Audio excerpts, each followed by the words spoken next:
What if I were to suggest that you play a key role in the awakening world?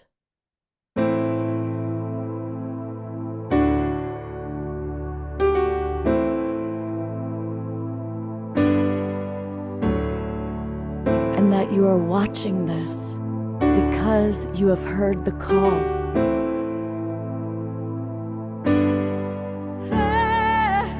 We can start right now by opening our hearts and minds.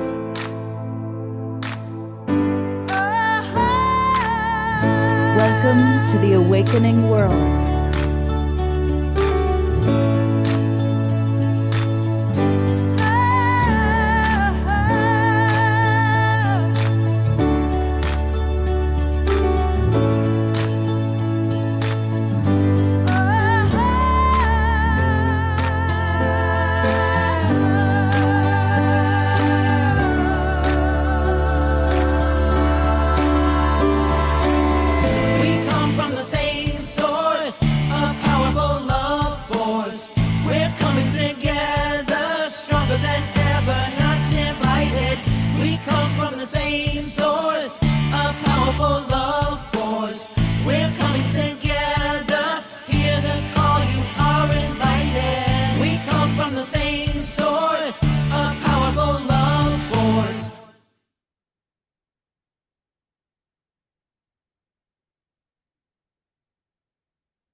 Hey, welcome everybody. It's the Wednesday night edition of the Awakening World. I'm Love Coach Scott Katamas, and we've got a really fun show tonight. It's also going to provide some really amazing information and inspiration because it's a Zenka Caro show. And Zenka is one of the most magical, wonderful, incredible people I've ever met.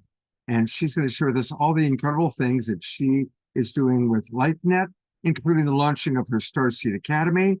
And it's Alan Steinfeld week. Alan is going to be on the show both tonight and again on Saturday night. So we're going to introduce everybody. We've got some other great guests, Oracle Jessie Lynn, Coffee Rain, and some other special guests that are going to be with us. You're going to meet all of them tonight. But let's get the show rocking and rolling the way that we love to do so with the one and only Amushar. That would be me. Welcome, welcome, welcome. Yes, and welcome all on Facebook and YouTube and our broadcast partners. And so this is a song that was called to be played tonight, and it's called I Am the Lover You Need. And of course, it's the lover within that we need rather than the outer lover. And so let's go into our theta or alpha or even gamma brainwaves to receive this amazing transmission.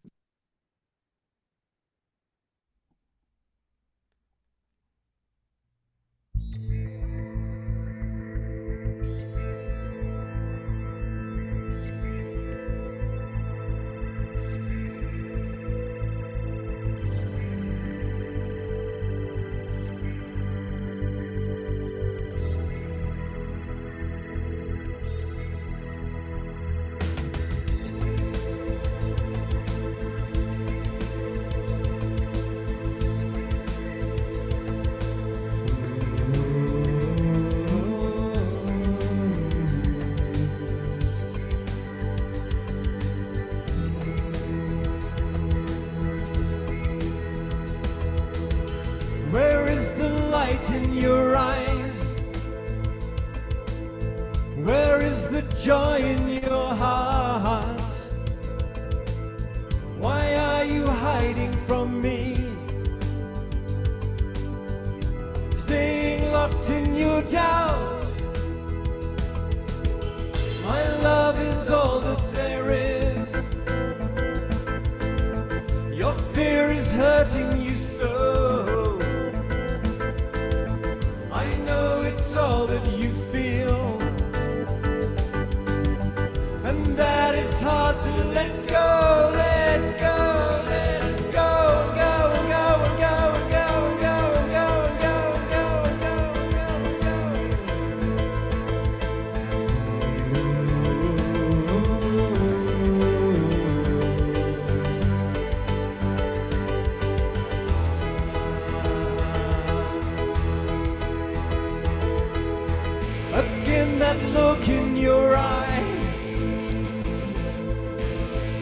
do not believe in me.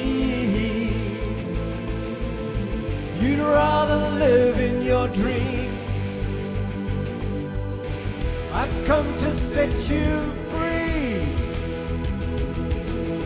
I am the lover you need. I hold my hand out to you. All I ask is your trust. I love you more than you know, and I love you, and you, and you, and you, and you, and you, and you, and you, and you, and you, and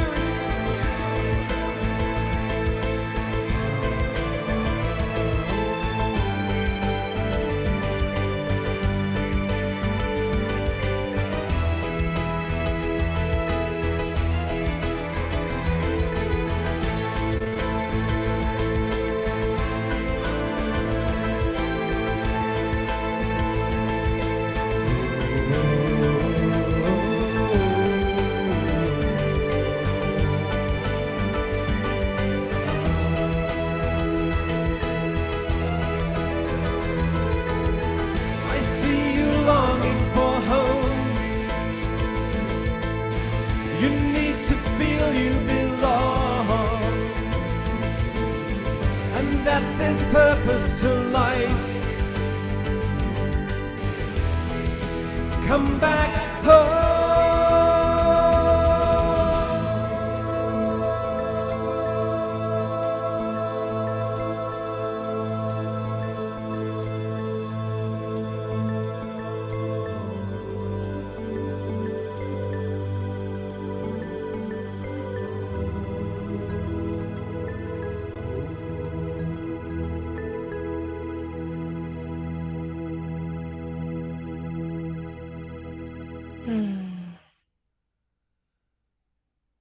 Let's all give a big twinkle to our wonderful Omastar.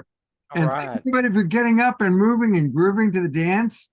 Saw some of our new guests right away, got into the spirit of things. And all I had to do was think of Zenka and it went kapow.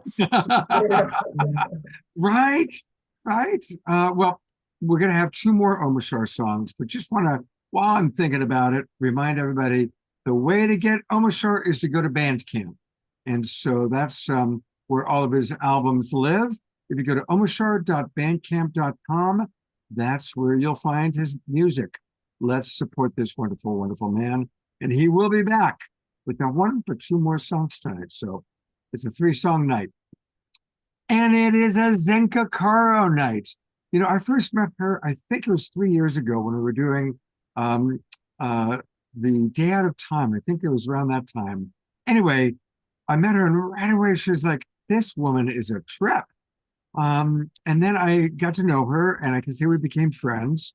And some of you have already heard that I stayed with her for a week in Sedona, and it was amazing being in her home and watching all the incredible people coming through, playing ping pong with blindfolded and levitating and spaceships and all sorts of amazing magical things going on. So it is a Zenka Caro show, which means I'm just turning it over to Zenka to tell us about all the amazing things she's got going on in her life. And that is the man who, behind every great Zenka, there needs to be a good man. And this is her lucid living good man. So thank you both for being with us. And wow, tell us what you've got for our audience tonight. Yeah, thank you so much, Scott. And thanks to all the people that are watching in whatever network you're watching from, because you represent the hope and leading edge of the future.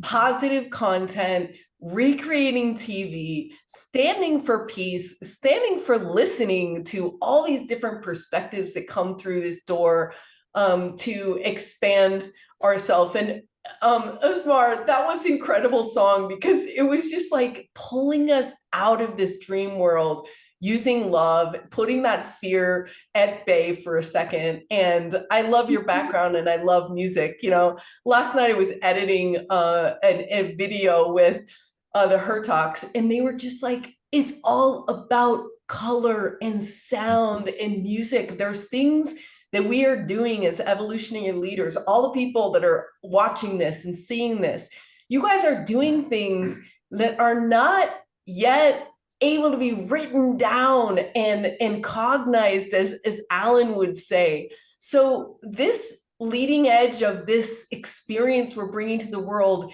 is with the music, is with Omashar's words, is with these colors and these images of like bringing, bring Omashar back on here, because it's like the both sides of the dark and the light, like saying, okay, let's look at it all, let's bring it all out to play, let's look at these images, the science and the spirit. So thank you for that's so beautiful. That's so beautiful. And I truly think we're learning as an organization, as a force, as a movement to fly right now. Like we are getting our wings. It's like getting on an airplane. They're like, you guys got your wings. Like we're finally coordinating with each other, collaborating with each other. And so I just want to thank everyone for being here, and thank Scott for every week turning out incredible content and letting all these voices come in.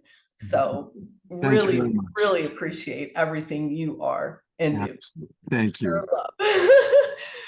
So tonight, I want to start by just asking everyone, I want to tell you a little bit about LightNet and Starseed Academy quickly. And tonight, we're going to go through some of our incredible professors, and we're going to walk you through some experiences, because, I actually first have to start to tell you that my specialty, and the specialty of all the professors that are here tonight, is what we call the science of the impossible.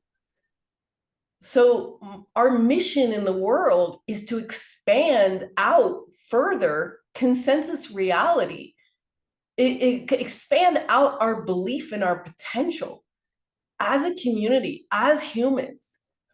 And so we really just run straight for the stuff that people are like, impossible.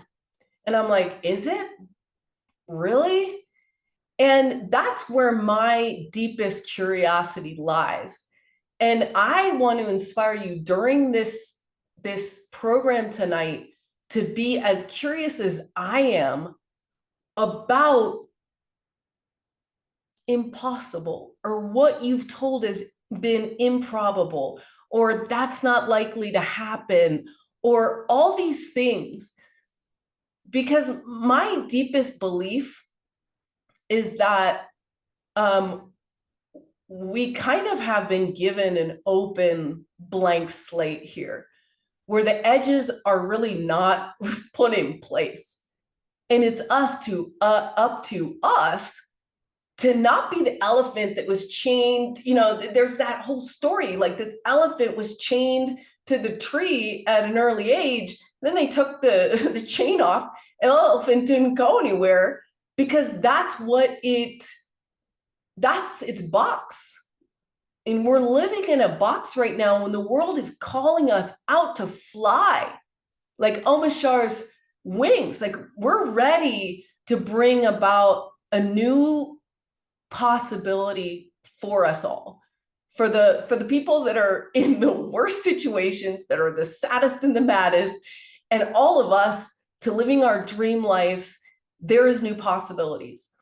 So tonight, to start, I want you guys to get a paper, or even if you don't have a paper, I want you to think about someone that you've met in your life that did something that you had considered impossible.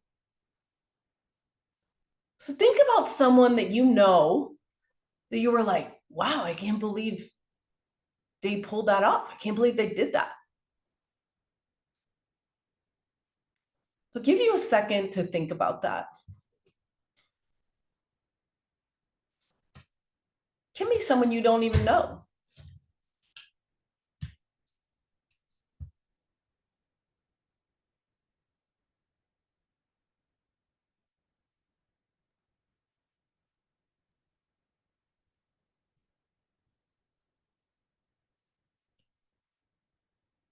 And now I want you to think secondarily about something that you did that at first you thought, wait a minute, this is impossible. Like, I'm not gonna be able to do this.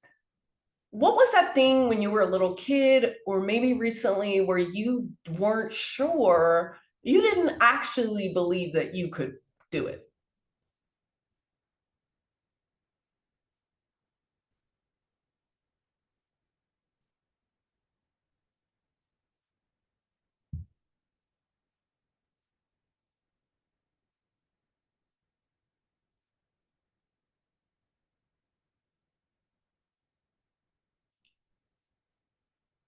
And finally, I want you to write down something or think about something that you want to do now in your future that you absolutely consider impossible.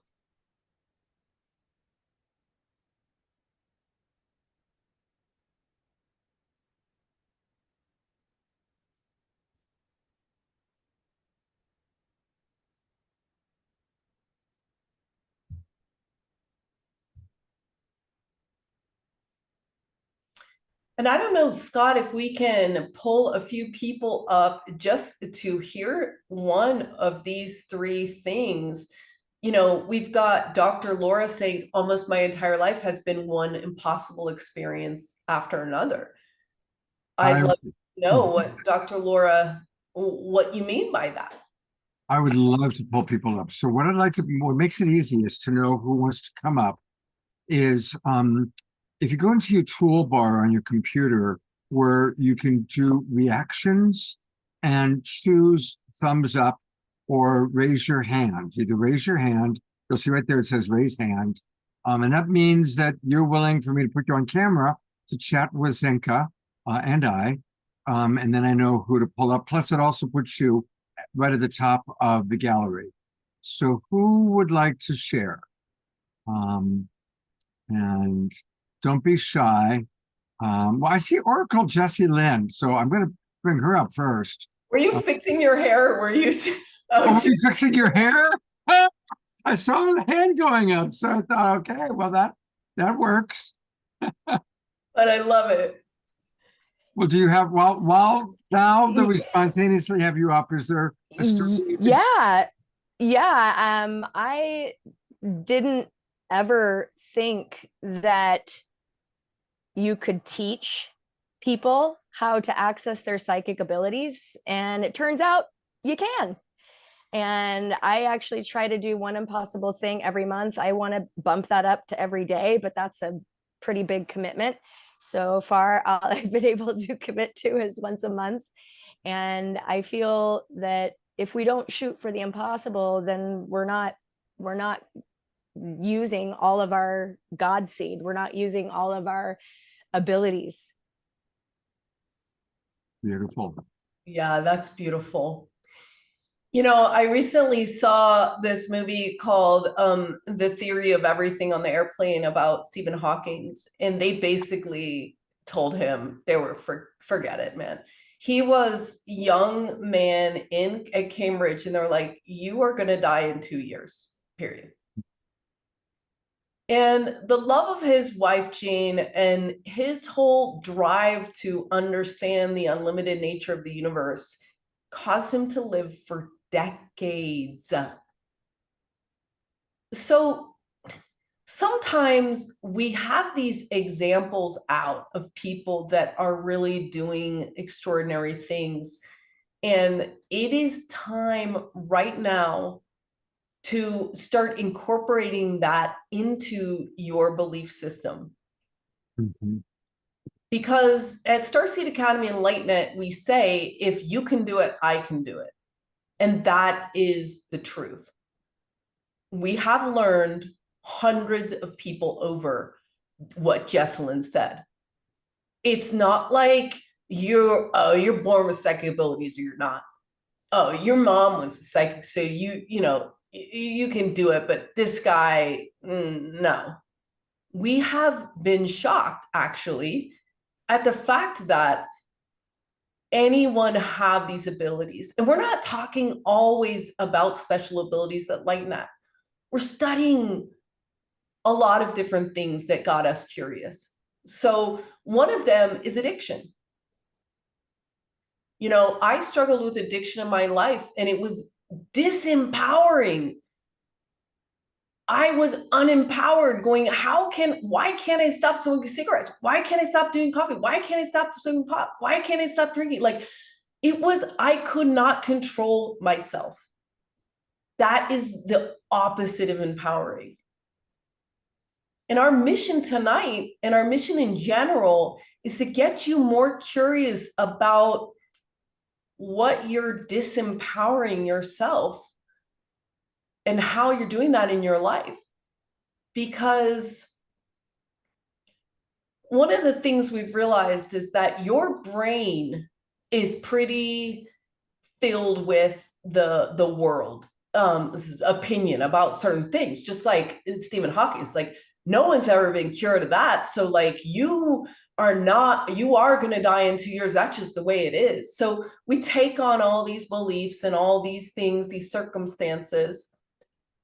But what our methodology is in Starseed Academy is we throw you off the deep end on the first class. You're remote viewing on the first class, something that your mind's going, my mind, even as the orchestrator of all stuff, I was like, I'm not gonna be able to remote view. I mean, some people have the ability, like, it would be interesting to watch people do it, like, but I disbelieved in my own self. And yet, you've got your thoughts and your actions and your spirit, your thought, action, and your experience. I'm sorry. So if your mind is blocking you, go to your body, mind, body, spirit, go to your body, go to your actions, and actually fake it, right? And you will start to realize that you can do that thing. They say about abundance, it's your abundance is saying like, oh, I want to have more money. You're going to be wanting to have more money for the rest of your life because you're wanting to have money. When you start to give away money or do something extravagant yourself that you don't think you should do, you're starting to train your body, to train your spirit to go back to your mind. And so you start to get this loop out of that loop. And I'll just close by saying, before we go into some of these experiences we're going to take you through with some of our incredible professors, is that, LightNet, I have been drawn to do different impossible things. Number one, we started out with contact because we were like, is ET contact real? Can we actually do this? How do we do it? What methods do we do? What's the easiest, fastest way to do it? Then we looked at purpose, which we're doing right now. We studied how 100 people found their purpose. And the point is to publish this data to get you guys to go, oh, I haven't tried this. I forgot I need to get out of my comfort zone. I haven't tried this. I need to do that. So our mission as a nonprofit is to not only tell you a story about Stephen Hawking or the girl next door or whoever it is that says, hey, wait a minute, I was able to do this. You can too. But to give you the data to say, if you're curious in your house, you get in there and you try that thing that remote viewing technique or whatever it is. And then the third thing is that we put people in groups of 8 to 12 because I don't know what's going on, but basically when you get 8 or 12 people together that want to do the same impossible thing, we've had miracle results because you have an echo chamber of people that are loving and supporting you. So if you're up to something impossible in your life, try to find at least one other person that can go with you there, that can be like, yep, you should try that, Zenka. Just go for it. Like, you need people around you that are, you don't need it because a lot of people have had to do it without that. We've learned that in the Purpose Lab. A lot of people have like, Bruce Lipton's like, I literally thought I was crazy. He was like, I thought I was crazy. but I knew I wasn't, because I was looking, I knew that they were missing something, that consensus reality got the hypothesis wrong. And now he's the father of an entire epigenetics research that we would never have known about if he didn't just go out there. But the point is this: when you get loving people in an environment, we have been able to pull off crazy things. And Lynn McTaggart will do that, tell you that too. So I'm gonna come in for a moment for a few things. I'm gonna read a few comments that have come in awesome. and answer to your question. And I also want to share a story, another miracle, very similar to what you were talking about with Stephen Hawking. This is a book from an author that's going to be on the show next month, all about he and his wife. His wife was given 30 years ago a 2-year max diagnosis, and she lived for 28 more years. And this is the book all about it, called Miracle After Miracle. And over and over and over, health crises, that's it, it's over. And through their love and through their prayer, she lived and lived and lived and lived. So that's a great story. A few comments from people that are a little shy to be on camera, so I'm going to read for them. Cool. We'll start with Trina Joy writes, one of the impossible things I've managed to do was to reverse the severe damage from the nuclear radiation from both Chernobyl and Fukushima on my body through long-term chelation, alternative detoxification methods, and plant medicines. So much so that my uranium levels, which were through the roof based on multiple lab reports, are now back to normal, which is quite impossible. It's incredible in light of the millions of victims from these accidents, many of my family and friends included, who died from various cancers and autoimmune diseases as well. And it's from Trina Joy, one of our regulars who's down in Ecuador right now. And I just want to make a comment before you keep going. Yeah. I went to speak at a conference in Chicago, and a filmmaker did an entire film about women who lived near Chernobyl that didn't get sick at all. Their brains were so hard-headed, their intention was so hard, their hearts were so strong, their belief system was so empowered, they did not even get sick, and they lived out there like, I'm not moving. This is where I grew up. This is where my home is. I'm not moving. And so let this sink in, what she just shared. She's cured herself of uranium.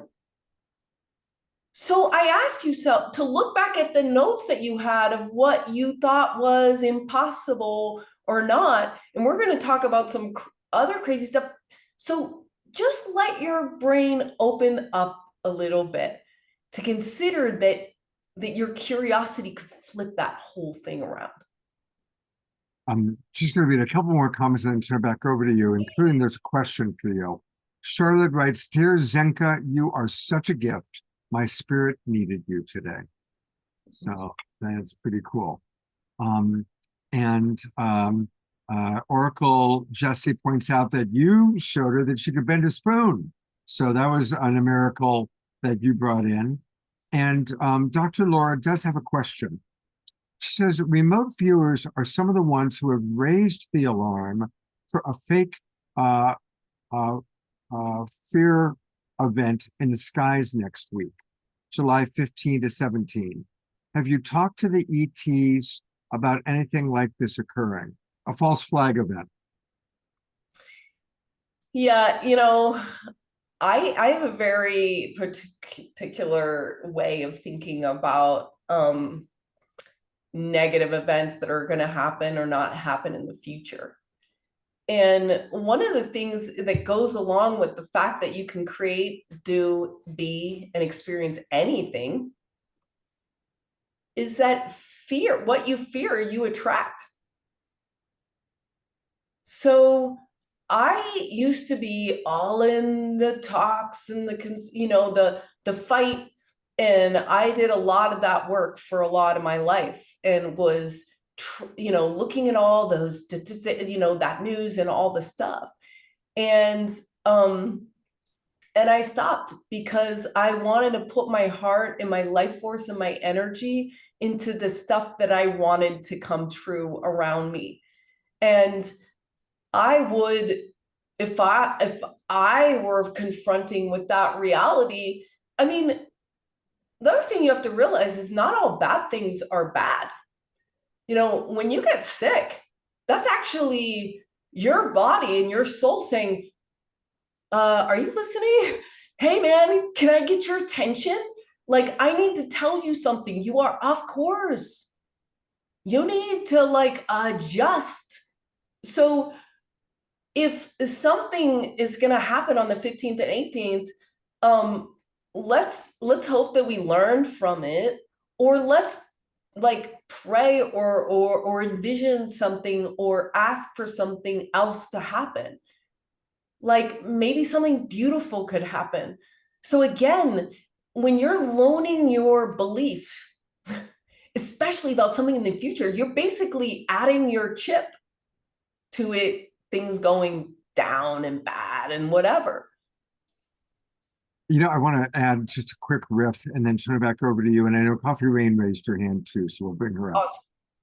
Instead of saying I'm sick, the truth is, like if you have a fever, you're healing. That's what a fever does. When we have a fever, our body is healing itself. So it's so interesting, the difference between, oh, I'm sick, I've got a fever. No, actually, oh, my body is taking control. It knows that whatever's going on and it's warming me up and I'm in a healing process. And just that is a simple example of something that we all experience fevers at some time or another. And that's just the body healing itself. I'm going to bring up your partner, Coffee Rain, so you may want to introduce her. Awesome. Hi. So I just wanted to say it was very funny in the comments already. We're having two people, Richard and Carol, who mentioned that they would like to fly, and I'm leading some of the research on levitation. So that was one of the first things that I was really thought was something that was impossible. When I encountered it, the first person I saw doing it was someone from Russia, actually a Russian organization. And yeah, that was really cool. So I just wanted to put that out. Yeah, that's awesome, Coffee. And that's, we really look at the things that we think are impossible. And we've had a growth experience on the whole levitation lab, because even I was like, oh, okay. And we also have a paralysis lab, which is kind of its companion, for people that can't even hear the word levitation or can't even go there at all.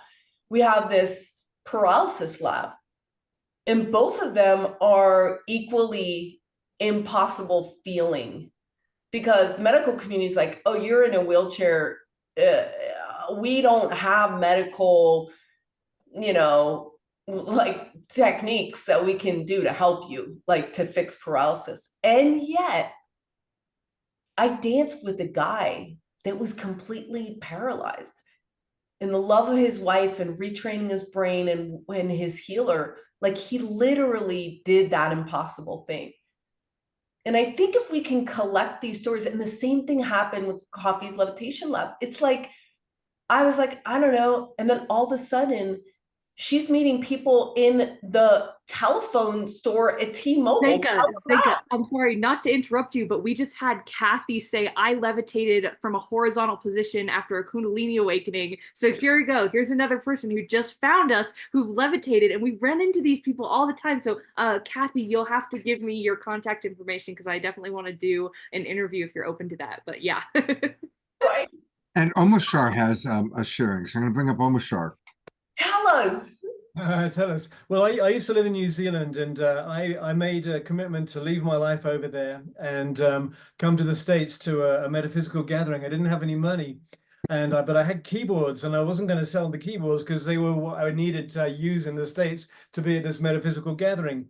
anyway, what happened was I made a commitment to myself to do this thing, to come to the States, even though I didn't have any money or resources. The next thing I do, I walked into a keyboard shop, and there was an American keyboard manufacturer's CEO in the shop who saw me, and we chatted with each other, and I told him what I wanted to do. He said, well, you sell your keyboards here, then you'll have the money to come to the States. When you come to the States, contact my secretary and we'll gift you a brand new keyboard to borrow until you can get up on your feet and pay for the keyboard and then give it us back. And so that was me saying to the universe, I made a commitment to the universe, not knowing what the heck was going to happen. The next thing I knew, I walked into a music shop and there's a CEO there saying, I don't know you from a bar of soap, but I feel you and I'm going to give you a keyboard when you come to the States. Sell your keyboards here and you have the money to fly. So that's my impossible story. I love that. Right. And that's, that's what we've revealed in our research. So this has been so interesting. So in the Purpose Lab, we think something crazy happens when your heart is alive and on fire. Like Omashar needs to make music. That's his gift. That is awesome. He is going to wither away if he stops doing music. He doesn't get to do his joy, his mission, his gift. He doesn't get to share his love with the world. And when people have the guts to go there, all sorts of miracles happen. And we think that it's something with your heart that happens. Like there's a fractal field that Dan Winters talks about where you're basically imploding into a cascading, nested As a toroidal field, right? And so all of a sudden, this thing that's like attracted, and that's these people in the Purpose Lab, this 10% that follow their purpose or 5%, they say these stuff to me. They're like, I can't believe it was like miracles happen. Like, I didn't believe I'd ever meet someone that could do this and that would ever help me there. So that's the power of passion. And we want to talk to you about tonight the power of belief and asking you to believe in yourself a little bit more and believe in each other and tell other people you believe in them, because that's important. So I was going to just mention a few more things before we get to Alan, very few, but we wanted to get your opinion too, Adam, about this whole discussion. Yeah, well, since we're going to segue into Alan, I wanted to share something about the researcher Russell Targ, and hopefully your audience is familiar with his work. If not, he funded his research through the CIA. He was a remote viewing researcher, and he made a deal with them, like whatever they needed him to do, that was fine. That could be top secret, but everything else that he spent his time on would be public knowledge. And that wound up being about 80% of their research. They took some of the money and they hired world-renowned psychics to come work for them. And they had some pretty cool success. A couple of years into it, they decided they needed a control subject so that they had something to baseline against.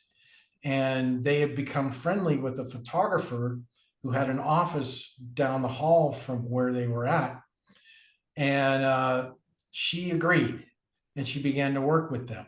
And over time, they realized that among all of them, she was the best at hitting our targets, both in the past, in the future, and at remote locations. So these things we're talking about, anyone can do it. It's very literal. Anyone can do it. And I'm really excited to see where Alan's going to take us. Yeah, that's such a great example, Adam, of where we want to hit everyone that's listening to this program tonight. There's a reason why you're listening to this program. There is something that is scaring you. Like someone told me the other day, like, your purpose in life should excite you and scare you at the same time. Like, oh gosh, can I really do that? Like you want to get up against that edge because you guys are pioneers, you're evolutionary people. Otherwise you wouldn't be part of the global peace drive, period. You are here to love into our our possibility space, right?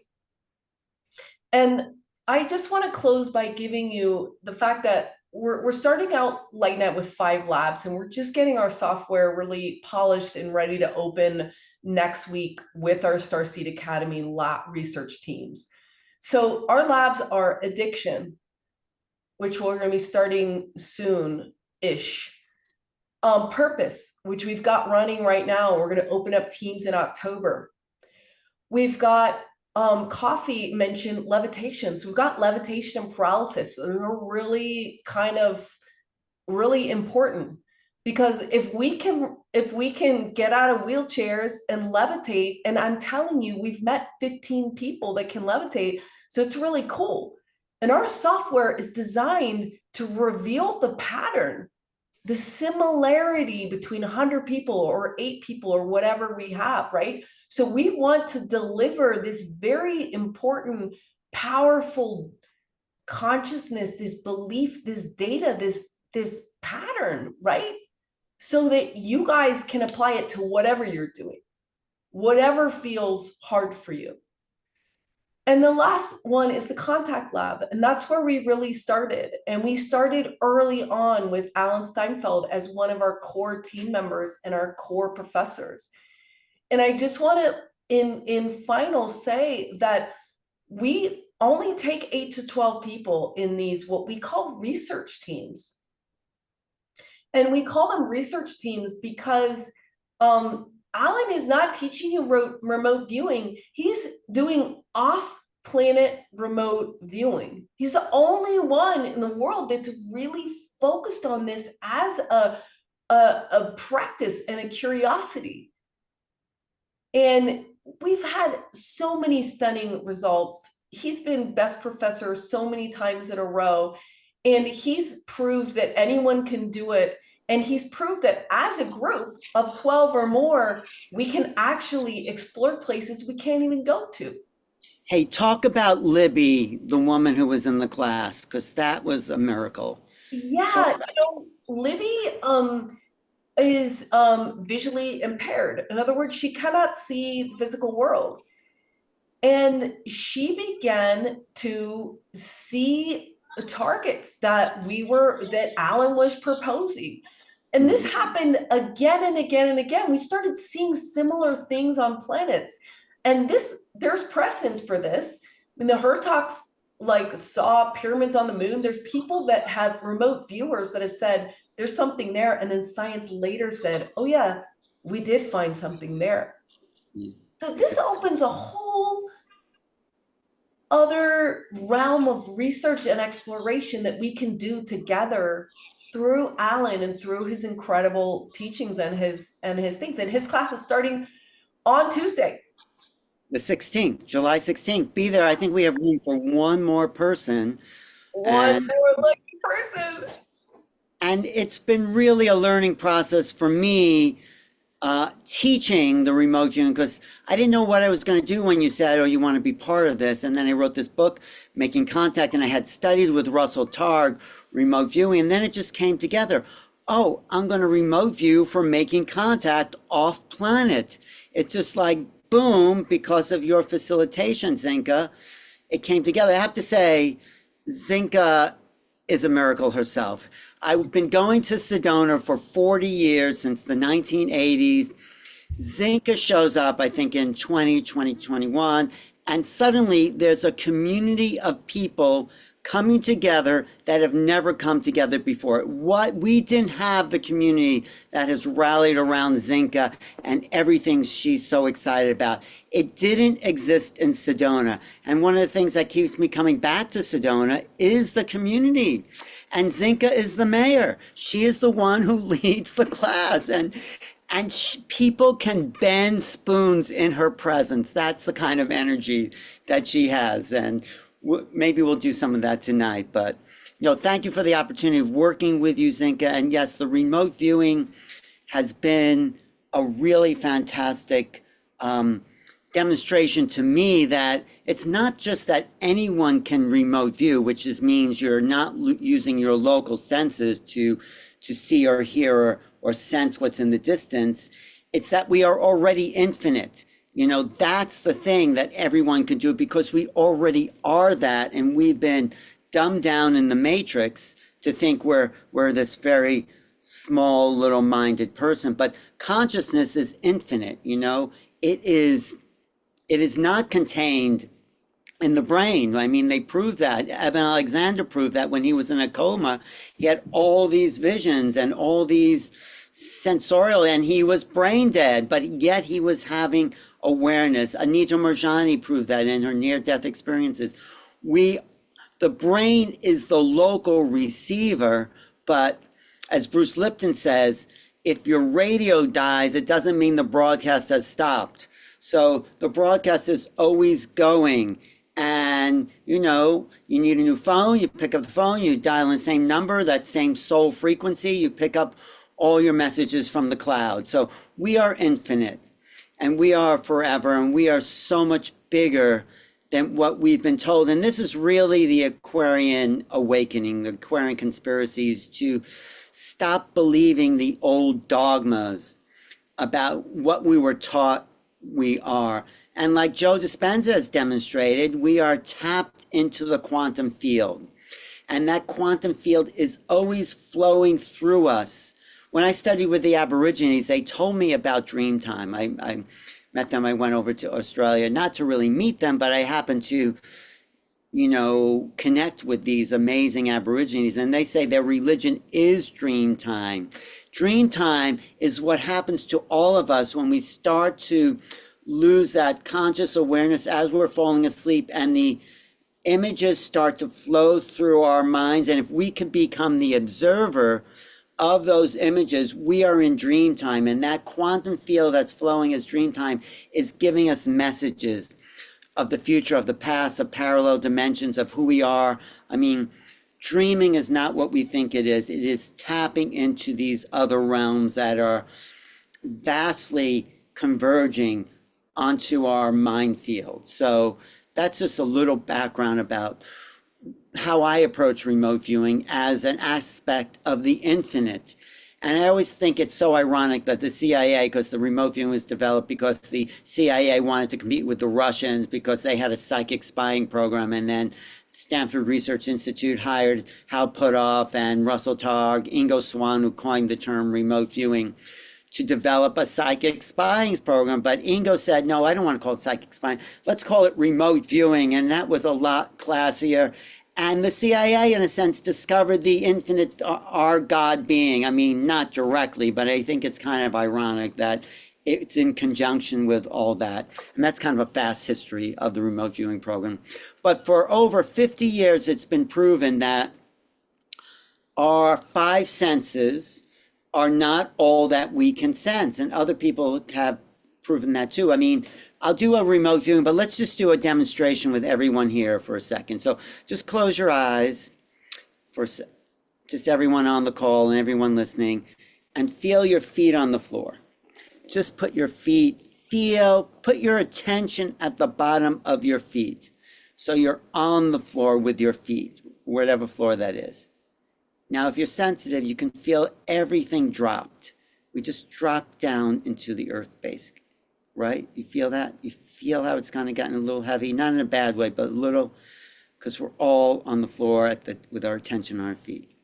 Okay, now put your attention in your heart and expand that out.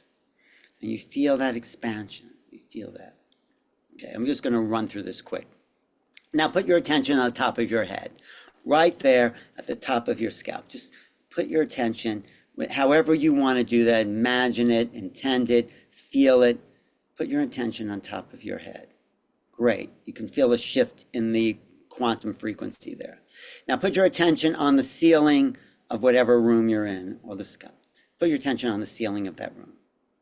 Just put your attention right up there. Just throw it up there. Imagine it be great. Now put your attention through the ceiling into the sky above whatever house you're in. Just great. Now you can feel like you've gotten a little spaced out, right? A little out there. And feel everyone else in the sky with us. And feel the collective conscious. We are all out there. in the darkness of that sky or the blue of that sky. And in that space, I'm going to present you with the object I want everyone to see in this remote viewing.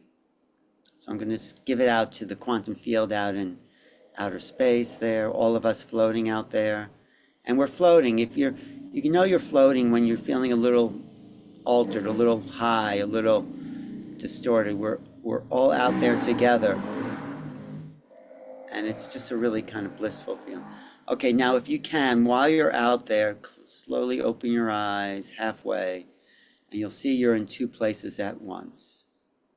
Just two places, half open your eyes. So you're out there still, and you're coming back into this reality. So, and you can feel your conscious field is actually different, and actually you've just created a different reality in the space you're in right now.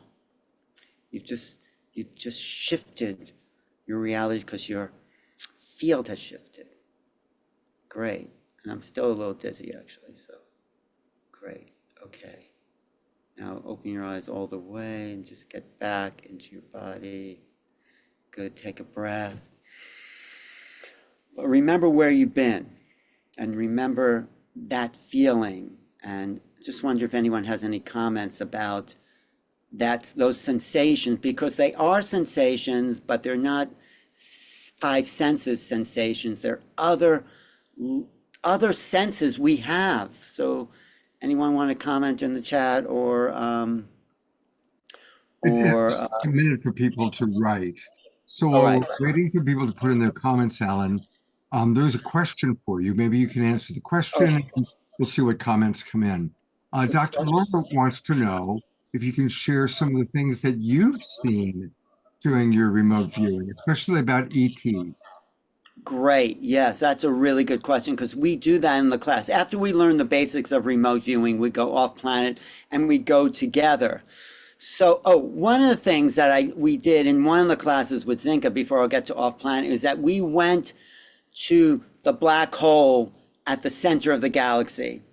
And me and Zenka both had the same experience of being totally distorted, totally thrown off, totally confused by diving into that black hole. I'm not doing that again, but it was, right, Zenka? We both had that same sensation. It was such a weird feeling to be sucked into that black hole and have our minds be distorted. So I'm not going there again, but right, we both had that same feeling.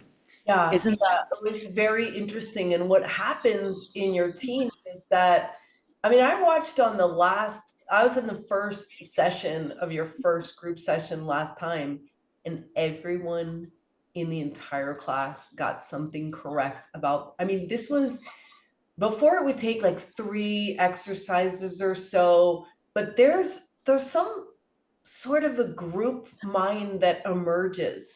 Yes. And details are shared back and forth at your soul, I guess, level or something. Or maybe you're there and then you help me get there. But that was a very powerful and interesting experience, as was other planetary stuff. But yeah, I remember one person fell asleep because they didn't want to go into the black hole and whatever. But it's very cool because our bodies are safe. Yeah. Great way to go to space, you know?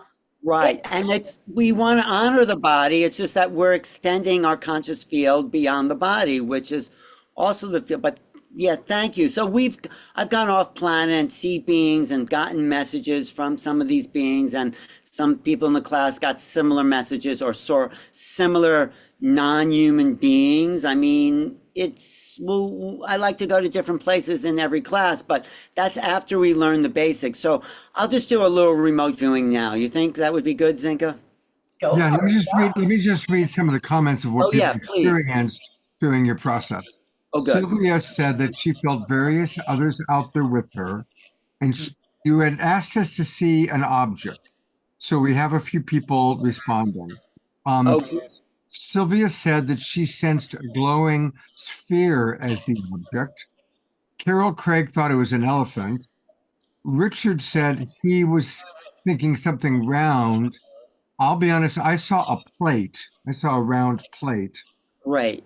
Okay, we're going to go to that same object, Scott. We're going to say, we're going to remote. So everyone close your eyes for a second.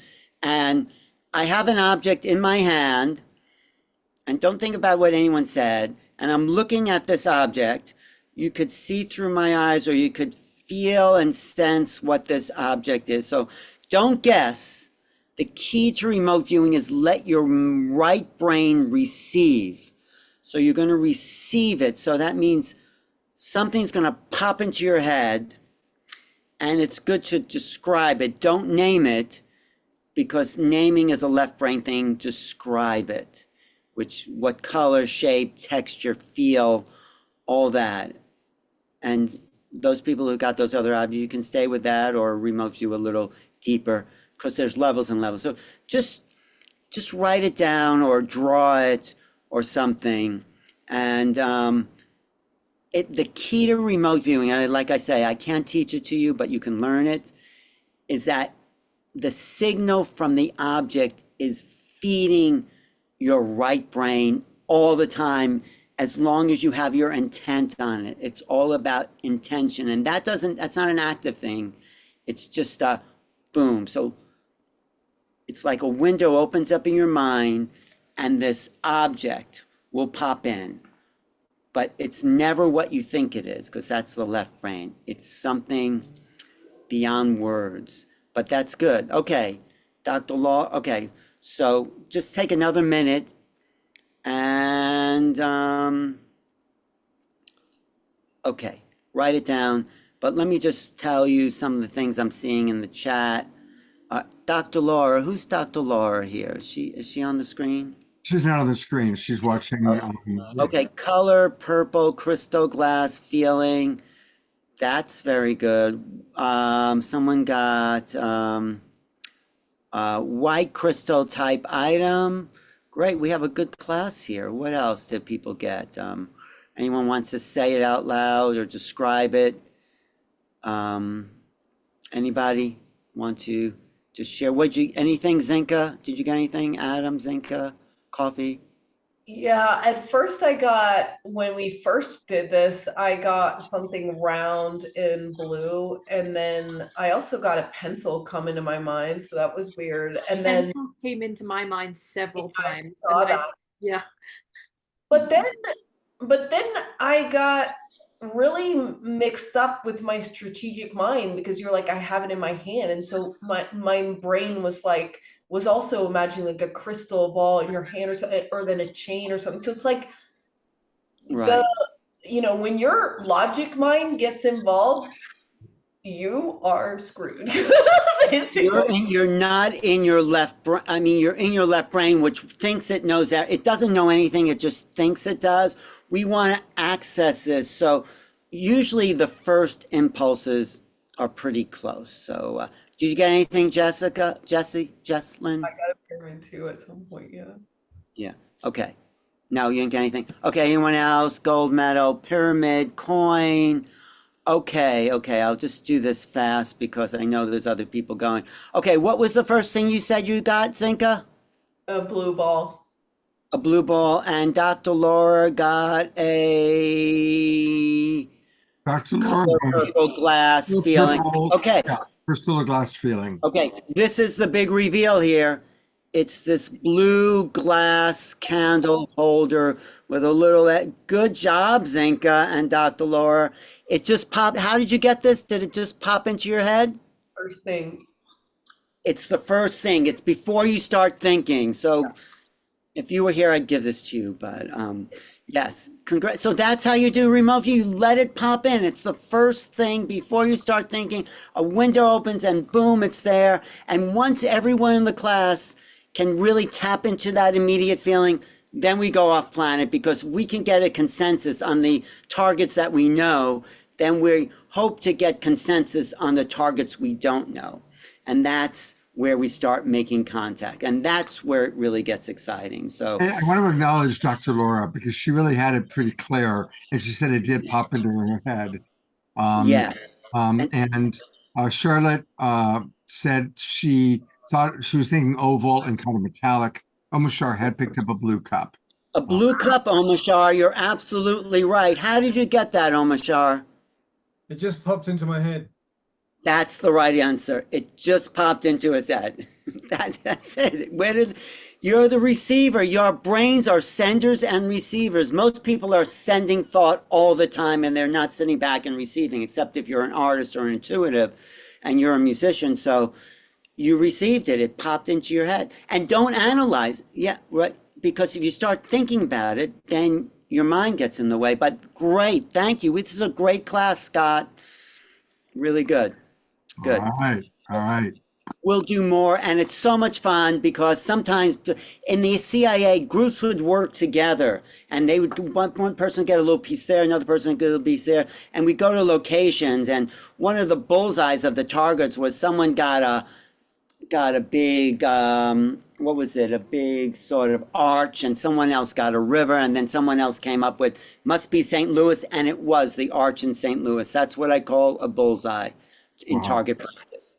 So, hey, I just want to let people know how they can sign up. So yes. go to Starseed Academy, which is of course Zenka's organization, starseedacademy.org/season 7. And that's where right at the top there he is, the man, the myth, the legend, Alan Steinfeld.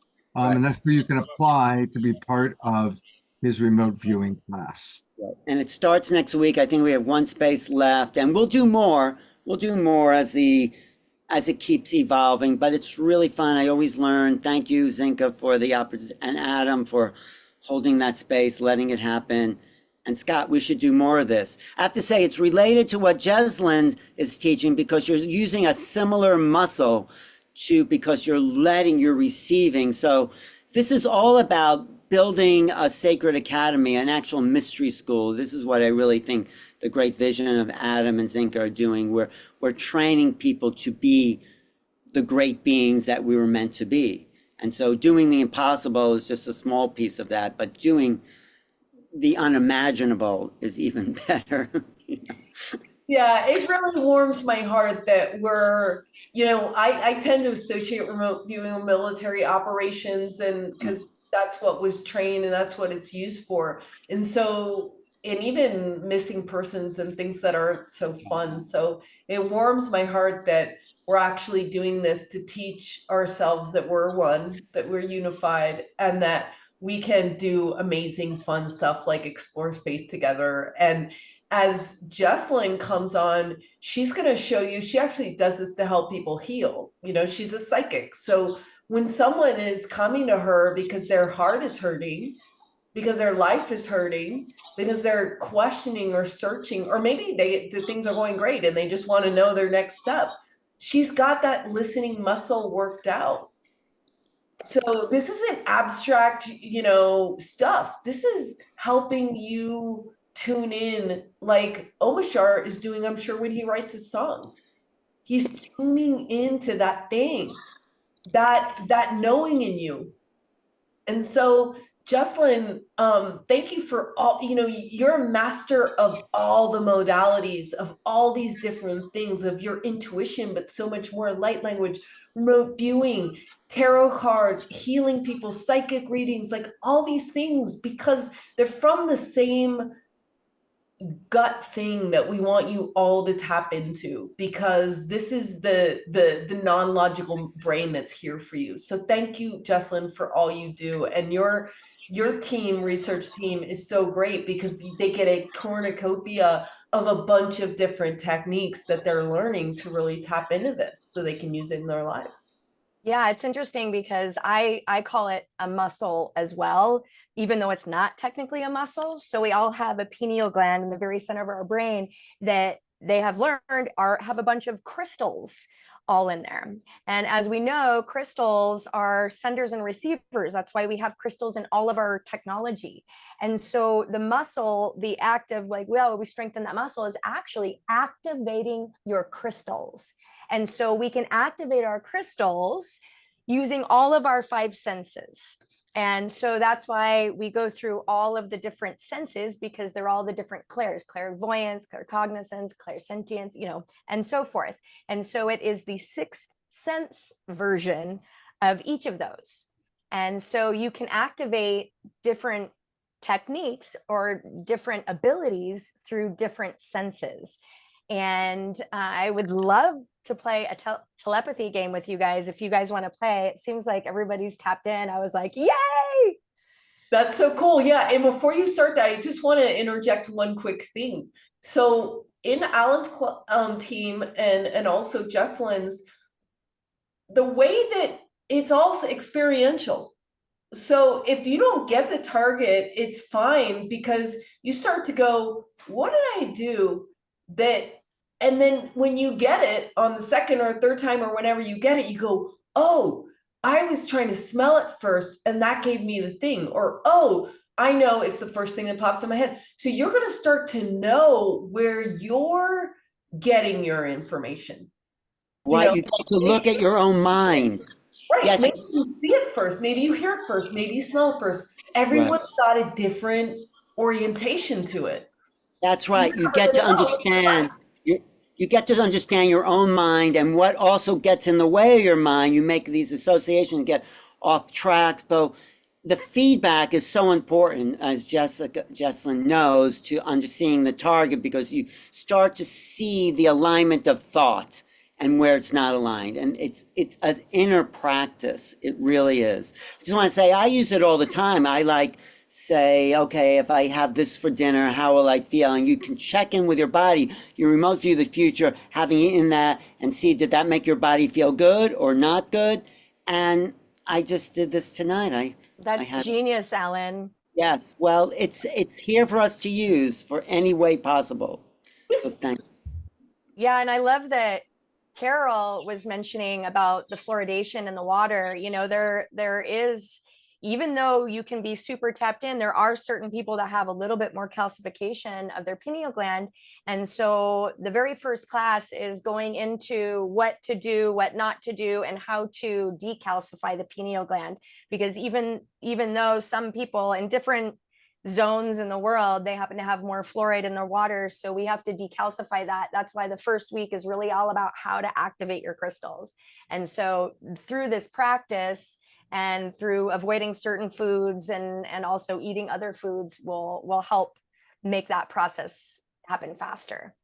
Oh, yeah. So do you guys want to play a little quick telepathy game? Yes. All right, cool. So I'm gonna have a category, and the first category, is this backwards on you? No, we see it. You guys can read it. So we're gonna have a category of coins. So the options are penny, nickel, dime, quarter, and dollar.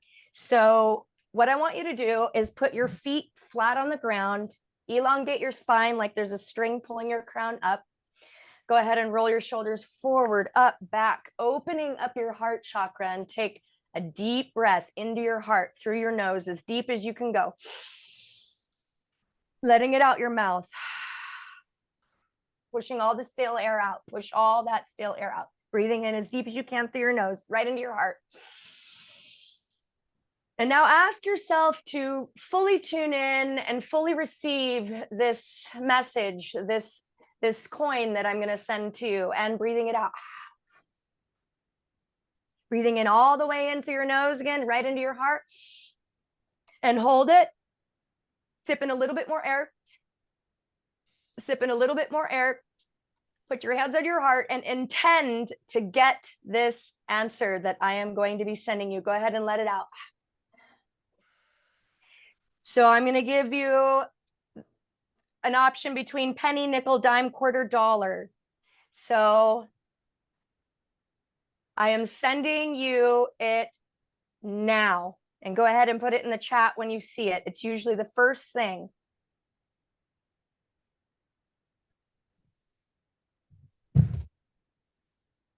See if you can feel it or sense it in your body. Are there images? Do you smell anything? Are there any memories coming up?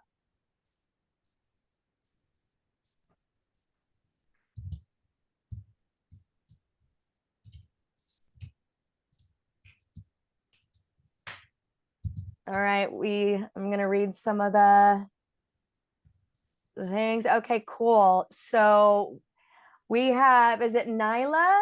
Nyla, is that how you pronounce your name? So Nyla, Jerry, Yes. Richard, Yes, Nyla. Nyla, yes, Nyla, Jerry, Richard, whoever got dime, you got it, baby. So I want to hear from those three people, if we can potentially bring those three people up that got it right, because I want to ask you All right. questions, because this is how we strengthen this muscle, basically. All right, so let's go with Nyla. Okay, Richard, Let me you're there invite you. too. There's Richard. Okay, There's- hi, Richard. Hi, how And are you? Nyla. Okay, cool. Hi. And then one more. Was it Jerry?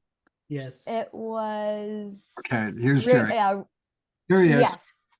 Okay. By the way, great job, you guys. I want to get your feedback because it's really important to be a good sender and a good receiver. And so that's Yeah. what the 8 weeks course is, really learning how to become both, because that's what the pineal gland is. It is the sender and a receiver. And some people are stronger at sending, some people are stronger at receiving. And it seems like you three are definitely really good at receiving. So maybe just give me a couple words, because I was sending you, and when you send a message, whether it's an object or a target or something, you want to bring as many senses into it. So when I was sending it, I was sending the image of the dime. I was sending the smell of the dime. I was sending the shape, and I was imagining putting it in your hand. And so I was trying to get as many senses as I could into there, but I wanted to get your feedback on what you picked up, just so we can kind of get people to hear and feel like what it was. For Well, me, the one I saw, I added one other person, Sheila, also picked up that it's a dime. So you got 4 people here. Okay, Nyla, let's go with you first.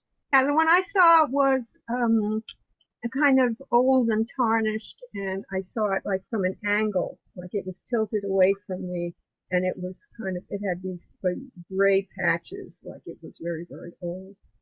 And how did you know it was a dime as opposed to a nickel or any other silver coin? I just knew, and I guess I maybe I saw some of the indentations on it, like that, the designs that are on a dime, like that bar or something, but I just knew it was a dime. That's amazing. And it's funny because when I was placing it in your hands, I was literally imagining placing it in your hands. When you hold a coin and you're placing it, it is at an angle. So it's interesting because past, present, and future are all happening simultaneously, and we haven't wrapped our multidimensional minds around that yet. And so depending on when you pick up the message being sent is very interesting. That's why I always like to hear feedback. So yeah, and it was like at the top of my field of vision, like it was coming down from further up. that's so cool. Richard. For me, it was just intuitively the dime popped in my head. I didn't necessarily see it. The word was more of like what came in first. Beautiful. And that's what we would call claircognizance. That's called clear knowing. It's just knowing it, right? Yeah. And clairvoyance would be something that Nyla, she saw it. She visualized it, right? That's the clear Yeah. seeing. Jerry. Well, I don't know. I guess my testimony is a little more about the sender than the receiver, because after you put the list up of the coins, I don't know when you had decided, but seconds after that, I knew it was a dime. I didn't feel it, see it, smell it, anything. I knew in italics it was a dime. Awesome. That's claircognizance. And you know, it's really funny. You brought up a very good point, Jerry, because oftentimes when we're doing these exercises in class, when the person is sending it, they could be thinking, oh, I'm going to send them a penny. And then, okay, no, maybe I'm not. And then, oh, maybe I'll send them a quarter. And then when you go to send it, people in the class already picked up the first one that you picked, but then you changed your mind and then went to something else.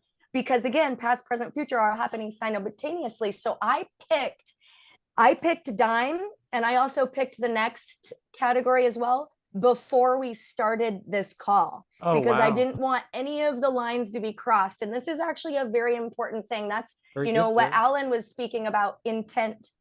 intent is everything. And in order to have clear communication, you can't have distractions. You cannot be intending one thing and then switching and intending the other. It has to be super, super clear.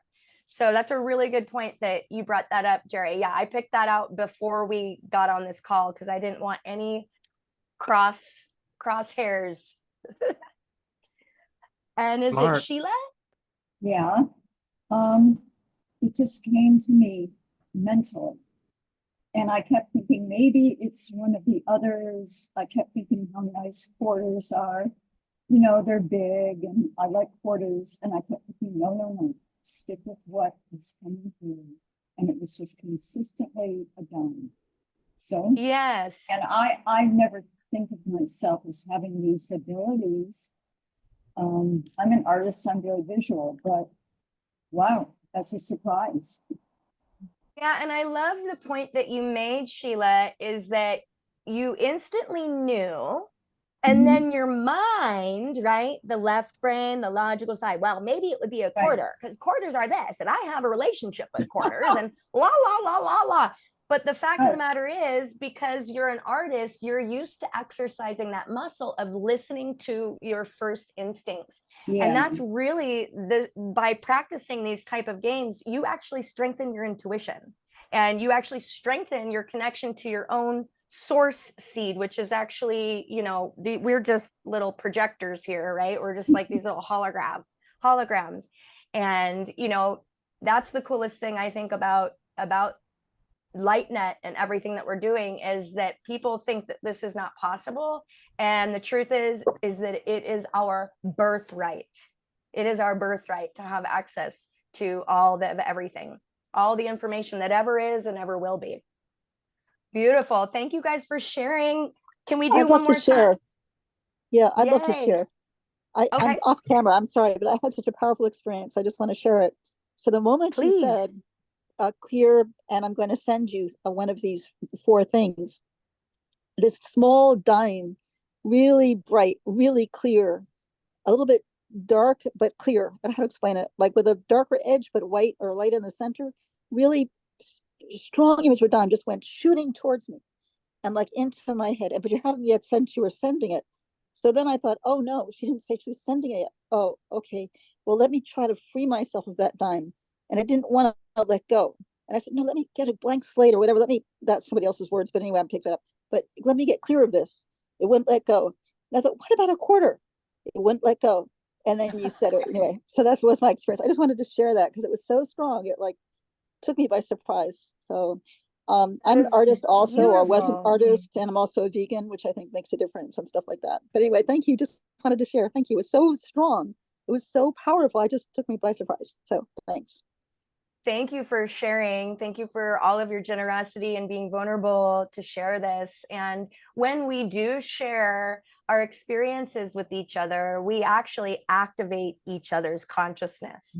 And so it is really important. When they say sharing is caring, it sounds really cheesy and lame, but it actually truly is our expansion. And that's why these groups of 8 and these groups of 12 are so potent, because it actually strengthens the resonant field. And there was this study done in like the 60s or 70s where they wanted to see if they can lower crime rate in the major cities. And so they brought all these meditators to, you know, the top town, and they meditated, and it basically lowered the emergency room entrances, it lowered the crime, and it lowered the violence all in one night. And it was so successful that they ended up doing the next top 10 major cities. And then science was like, what? How is this possible? And that's what they discovered. They discovered that when one person is meditating, their resonant field goes out to a certain distance. And then when another person is meditating at the same time, and they don't even have to be in the same room, y'all. They just have to be doing it at the same time. And then 1 + 1 doesn't equal 2. It equals 4 because it cubes, or what is it? What's to the 4th power? It's not cubed, but it's squared is 2. I don't know. It's to the 4th power. So that's how powerful these groups are, is when we're in that same resonant field together, we're actually activating everybody else. And now that you guys are kind of warmed up here, I do like what Grace said, I believe it was Grace, she was saying, you know, she got this image that just kind of came in, and then she was like, well, she didn't pick the thing yet, even though I did, but you didn't know that. And then you said blank slate. So that is a really good technique too. So if you're feeling like all these things coming in, it is important to pay attention to the first thing, but also you can just wipe the slate clean, get back into the presence of your heart, because your heart is actually what magnifies your field for your brain too. There's actually a whole institute called Heart Math that measures all that. So when you bring your heart into it and your feelings into it, it actually makes it easier for you to tap into your intuition. So thank you for sharing that. I'm going to give you one more category. We'll do a quickie one. This is of colors. And where did she go? Okay, well, I guess. Put it right in front of your body. There you go. So the colors that I have here for you to choose from are red, yellow, blue, green, purple. I'm going to say it one more time. Red, yellow, blue, green, purple. All right. So go ahead and just take a moment to tune in. I've already picked it, but I'm actually going to start sending it to you now.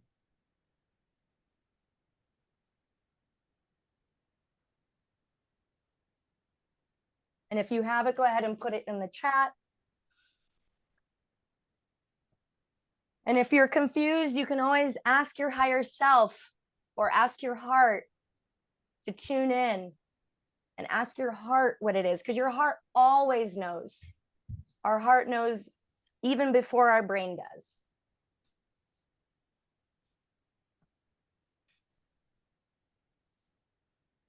Let's see what we got here. Oh, I'm way behind a message. Okay, wow. Okay, here we go.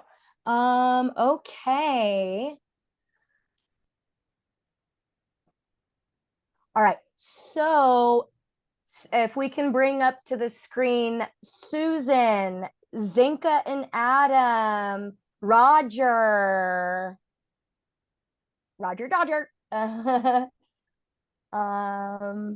Yeah.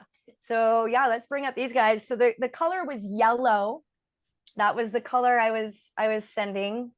I'd love to hear from you guys, like how it occurred for you, if you felt it, smelt it, saw it, heard it, any feelings that came up, because I was also sending you really intense feelings with this, because I have such a deep connection to yellow. I've got yellow in the center of my eyes.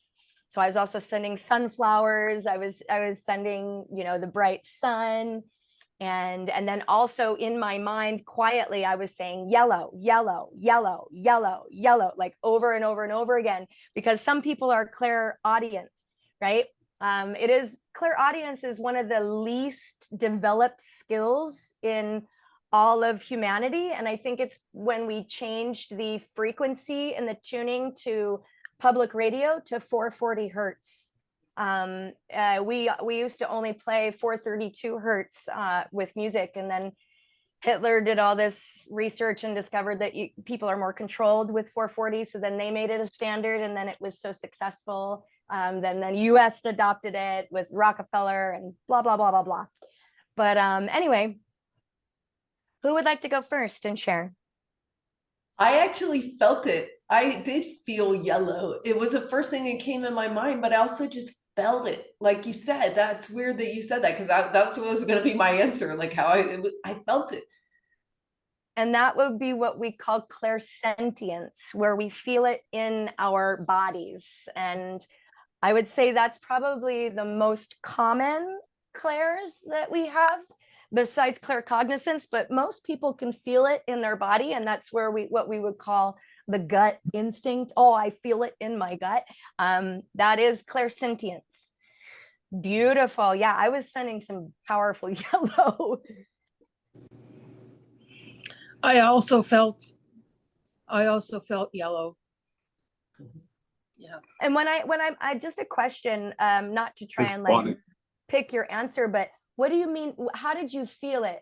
Like, what is the difference between feeling yellow or feeling blue, or you know what I mean? Like, how did you identify that? It was a knowing. It's just a knowing. Yeah.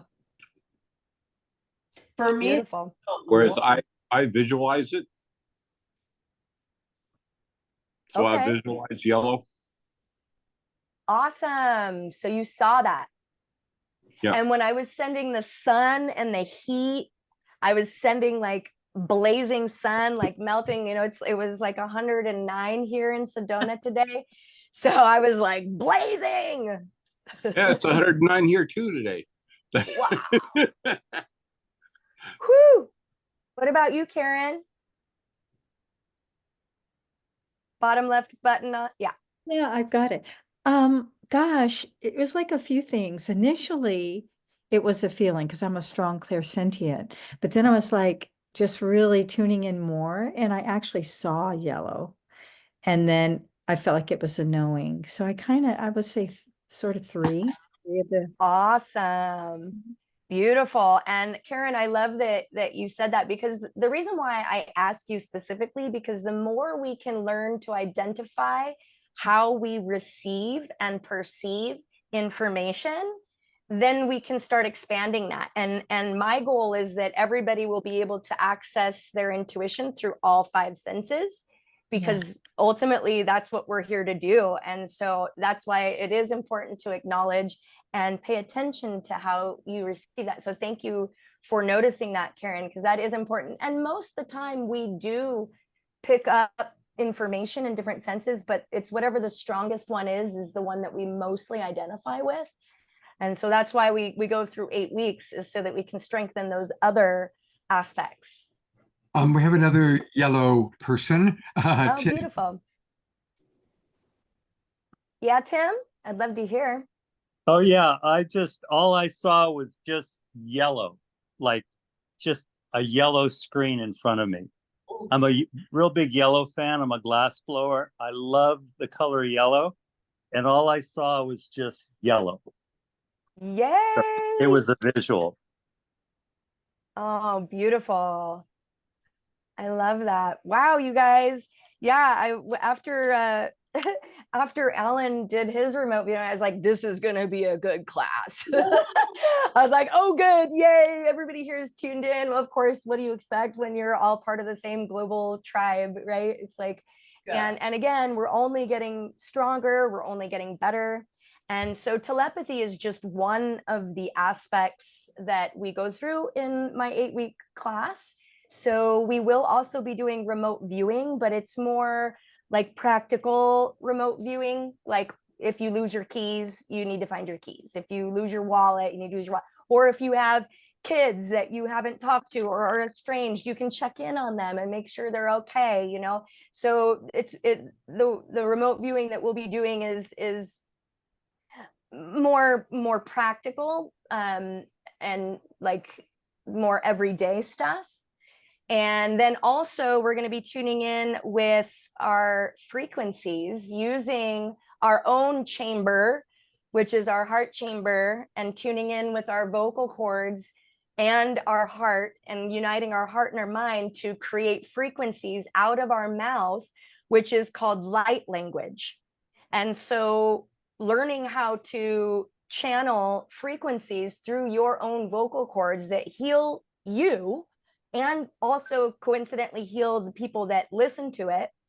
And the cool thing about light language is when you are channeling and you are a pure vessel, and again, intention is everything, the message that you are sharing can be completely different for each person who's in the class, which is awesome. And everybody gets the message or the thing that they need, because that's how frequency works.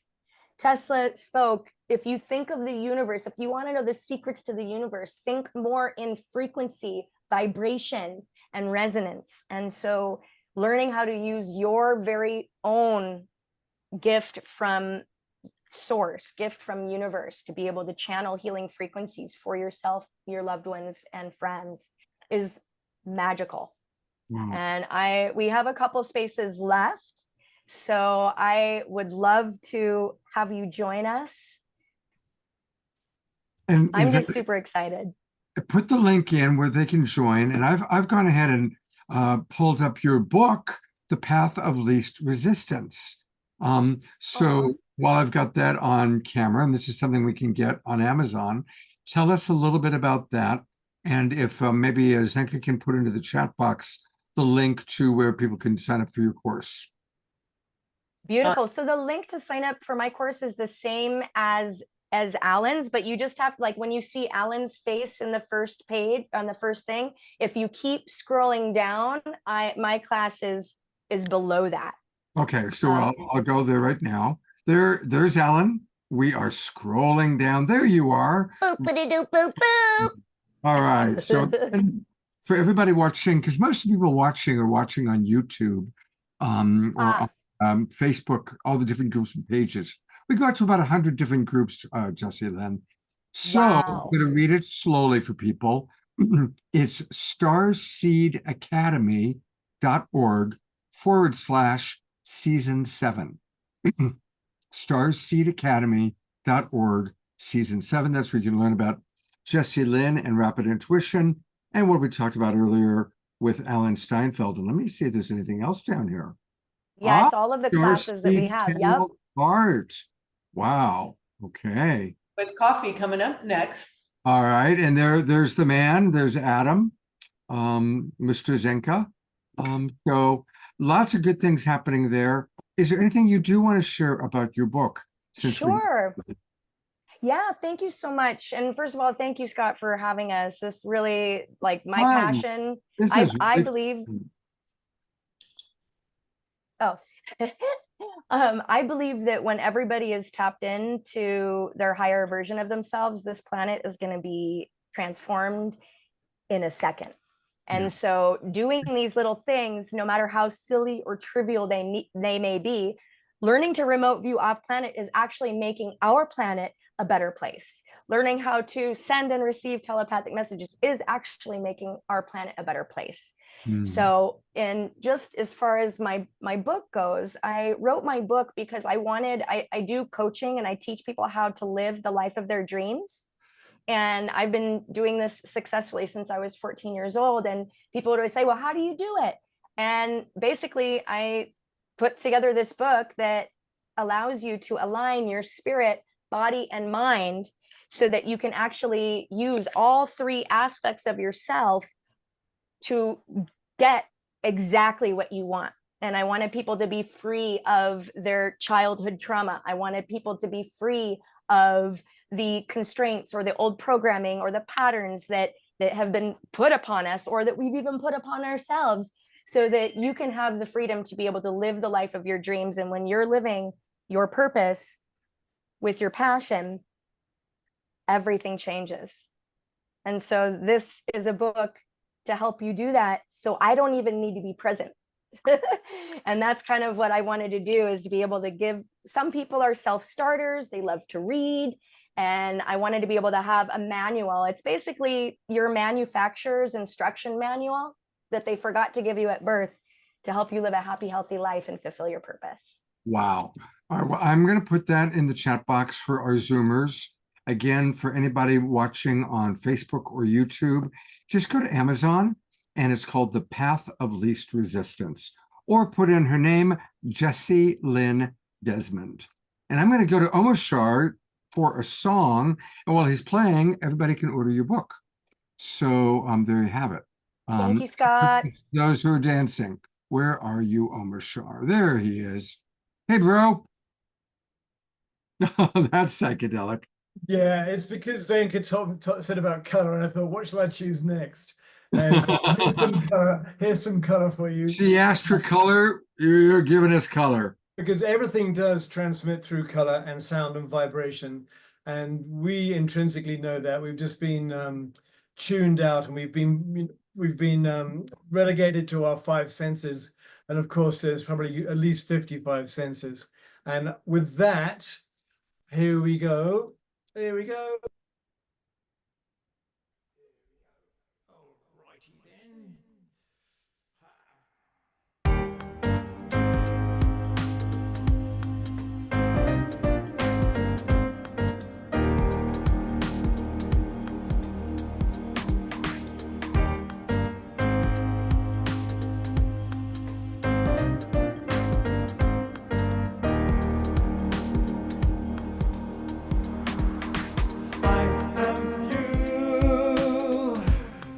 though we seem to come from different skies.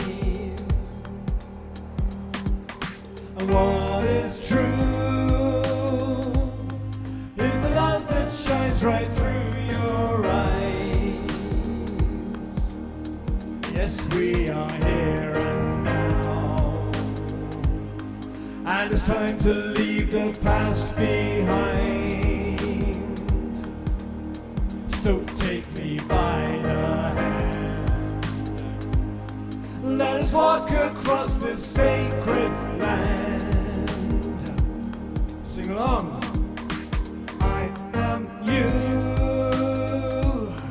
though we seem to come from different skies.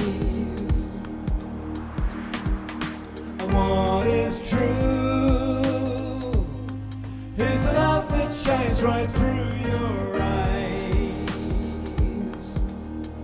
Yes, we are here and now, and it's time to leave the past behind. We'll fly on eagle's wings, and you know we'll cry with gratitude, and we will remember you're always divinely connected. The spirits, our bodies are being resurrected. The love in your hearts will lift you up, and I'll come along and fill your cup, your blue cup. Though we seem to come from different skies, just listen. And what is true, love that shines right through your eyes. 1,000 sunny days describes the joy I feel. I'd walk 1,000,000 miles, 'cause you know we'll see the truth reveal, and we will remember you're always divinely connected. The spirits, our bodies are being resurrected. The love in your hearts will lift you up, and I'll come along and fill your cup.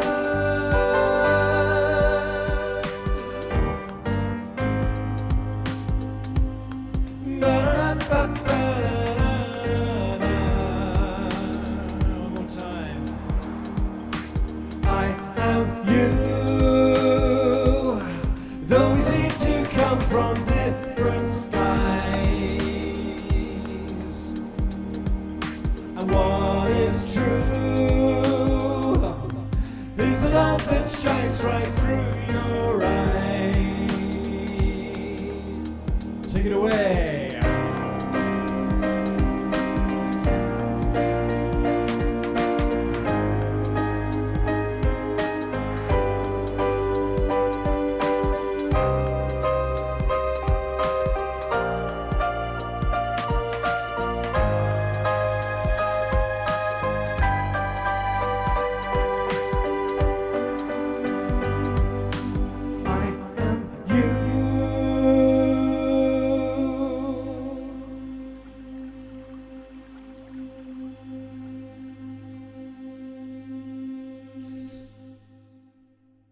Big twinkles for Omashar. I love that song. And there's so many of you moving and dancing. I had to go to gallery view. I couldn't. There's more than 9 people. Contain us all. I think I'm going to be called Color Shaft from now on. I love that one. Oh, beautiful. And Coffee, you've got a screen sharing privilege, so you can just pull those images up. That's a message for Coffee. Cool, thank you. Absolutely. Well, we're having a fun time, Zenka. I hope you don't mind that it's going to go a little bit longer, because I know you still got some more really fun stuff. Yeah, I just was really feeling gratitude for all the people that have paid to be in the Zoom room with Scott and support his mission in the world to bring loving information and hope to the world. So if if you're one of the many, many people who have found yourself inside this Zoom room, thank you so much for supporting Omashar and Scott. Like, he has been a really beautiful part of my life, and I'm glad that you cherish him as well. Oh, thank you, Zenka. Thank you. Yeah. It's really, you know, when we all put in a little bit, we can do a lot of cool stuff. So a small, you know, amount of money adds up and can really support the projects we love and care about. So thank you. So the next two people that are coming up are two professors, Coffee Rain and Adam, are going to be talking about the other two sessions in this season. And we're not going to do experiential work with these two last sessions, but or maybe we are. Okay, so you've changed your mind. Okay, perfect. But the idea really is that you guys, when we talked about this impossible wall that we find ourselves in, this box in our lives, whatever it is that you think is impossible, whether it's talking to someone you've been estranged with, or healing something, or doing something, or getting a job, whatever it is, these techniques that you're going to learn with drawing and waking induced lucid dreaming, these are the brain waves and the other things that are going to support you in easing into your logical mind, which we know has got the incomplete information, you guys. It's got a bad hypothesis that we bought into about what we're truly capable of as a community and as humans. And I just want to close in saying here that, you know, these research teams, almost, that we call them in Starseed Academy, it's not about learning general things. It's about you learning about you. Just like hopefully you've learned something about yourself tonight in doing a couple of these quick little things, because your self-knowledge is really your gateway to empowering yourself and each other. So yeah, thank you so much. And I'm excited to present Coffee Rain to you. She is one of the most positive, loving, talented artists that I've ever met. And again, it's not about just drawing something and does that look right?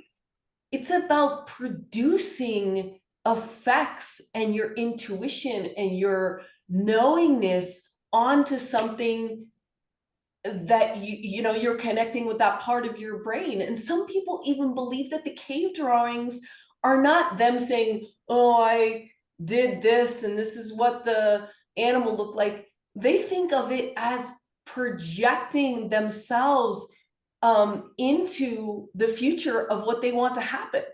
And Coffee, I hope you're going to talk about placeholders, because this is an interesting thing that you have developed over the years. But anyway, thank you, Coffee, for being here, and thanks for the amazing work you're doing in the world. Thank you, Zenka. Thank you for such an introduction. Honestly, if it wasn't for Zenka and for LightNet, I don't know if I would even have reached this point in my life, because her and this community has just been able to give me so much confidence in doing what I'm doing today. And so yeah, let me get into it real quick. But so I've been an artist for most of my life. I started drawing since I was 4. And this is, of course, aside from my goals and life passion to levitate, I also love to draw. Is my Wi-Fi cutting out a little bit here? No, you okay. seem good. Okay, good, because it looks like I was lagging a little bit. But there's a little bit. Now you are. Yeah, Yeah. now you're seriously turning into a artificial version of yourself. Your vocals are okay though. It's like they said, my gamma is like interfering here. Okay, let me see if I can share screen, if it'll let me do that. And then maybe I can turn off my video so we can just look at what we have here. Do a little bit of, okay, one second. Seems like everyone's just getting home from work, so the internet is like bogging down a bit. Alrighty, so manifestation placeholders is something I've been working on for a bit here. And it is basically the idea I came up with is you can visualize things, but when you're manifesting something and trying to hold that image in your head, usually it gets distorted for however long you're holding it, unless you're like a super good manifester and then you can hold that image for long periods of time. But I decided, I'm coming in for a moment. It's not showing up. oh, it's not showing up. Oh, well, there it goes. It finally just popped out. The visualizations are limitless. Yeah.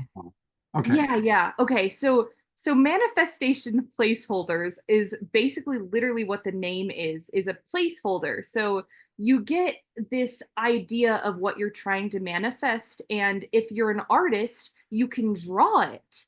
And if you're not an artist, you can potentially commission another artist or me to help you bring that visualization into the physical world.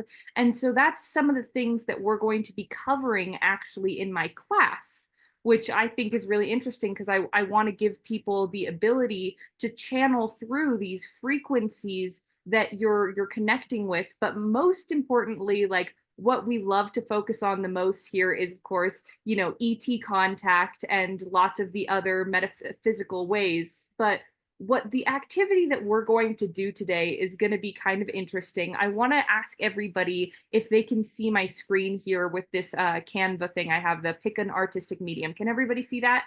Yes, we can. Okay, perfect. So if everybody is game for it, if you have, the Notes app on your phone and your finger that you can draw with, or a little notebook and a pencil, you can even come back to this at a later time. All we really need is like 5 to 8 minutes to go through with this. And I'm doing a very, very shortened version here for us today. But I'm going to go ahead and pick sketching and doodling for myself, just because I don't have painting or sculpting. But somebody could do music or singing, writing, poetry, whatever artistic medium you feel comfortable using. That's what we're going to use today. All right.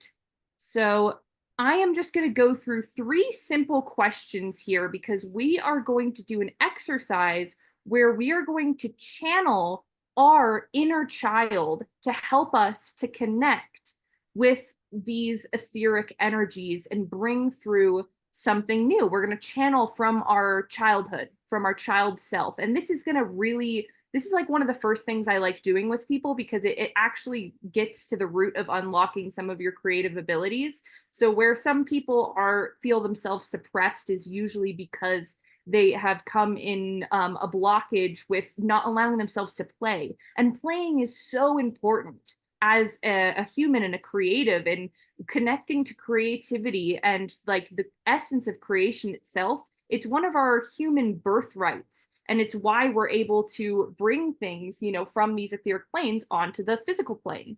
So I would like everybody to start out, just what's one of your fondest childhood memories? Very quickly, go ahead and jot that down. I'll give everybody like a moment here.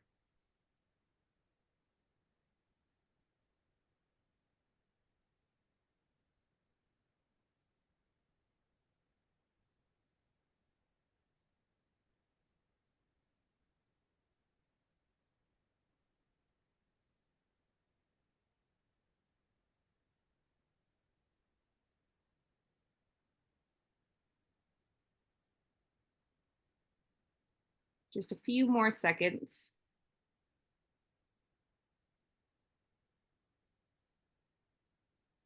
Okay, now what was something you loved to make believe yourself as? And this could really be anything. You could have been making believe yourself as a dragon or a mermaid or an astronaut or a scientist. Just something you fondly remember was fun to make believe yourself as.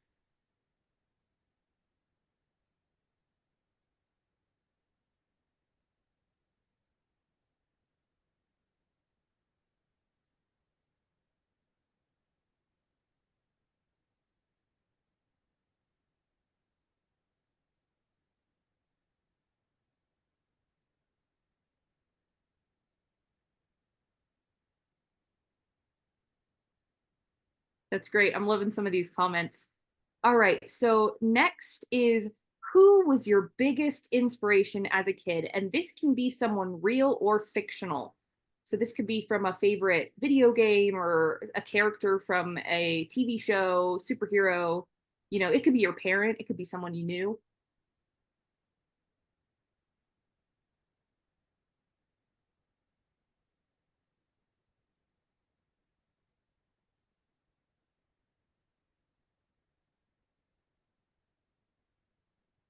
Couple more minutes here.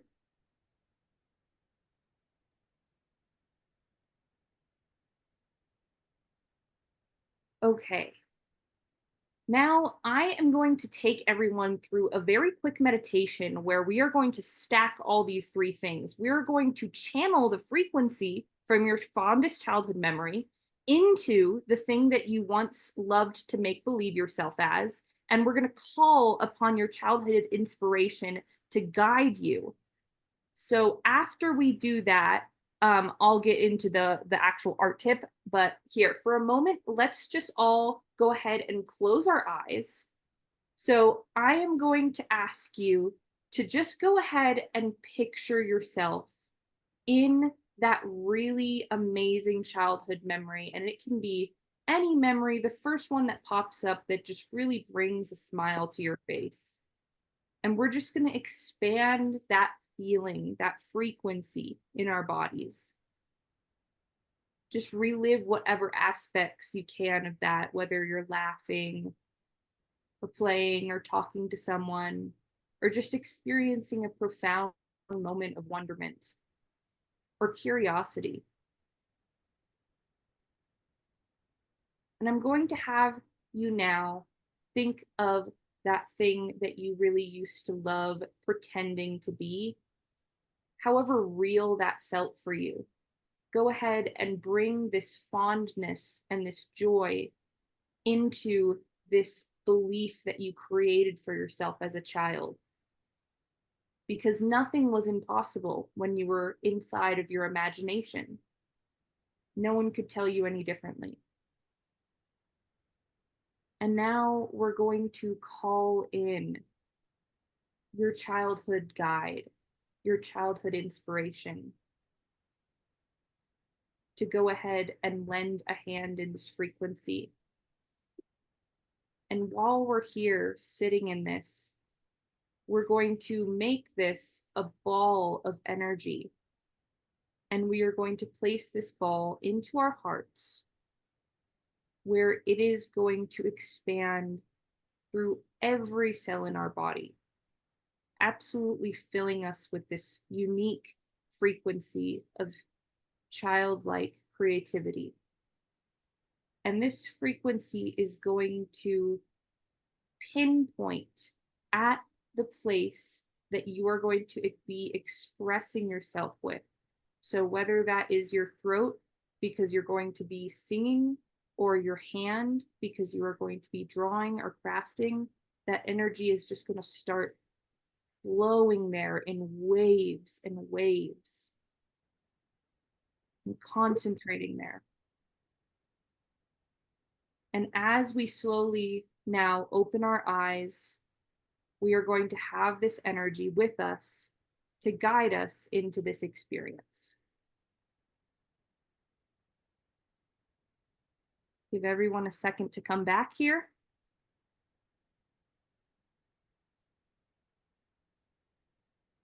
Alrighty, cool. Welcome back, everyone.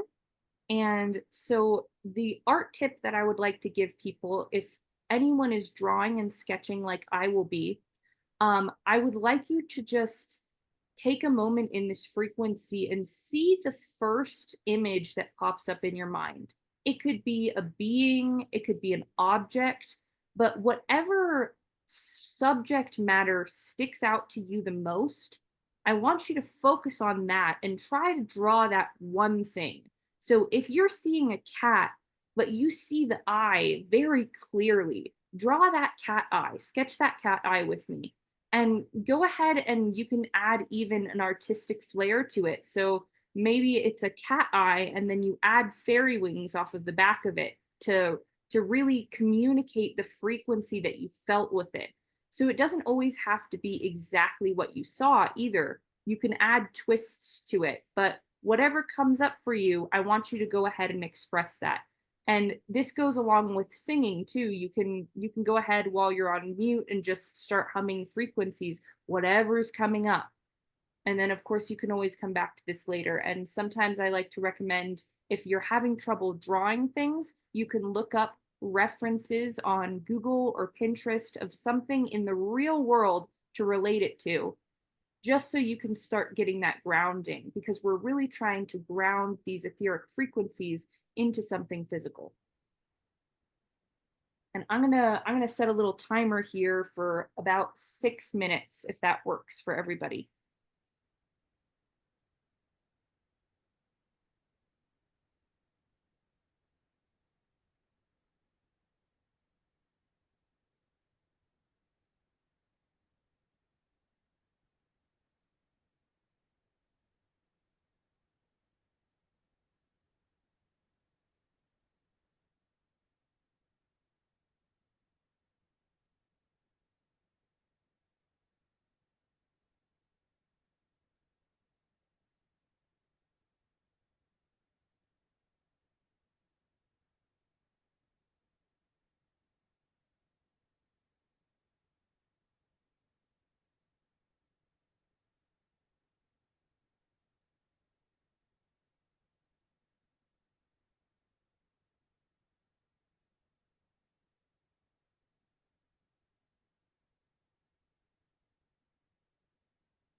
Want to check in to see how much more time you want to give people coffee? Yeah, I just have 51 seconds actually.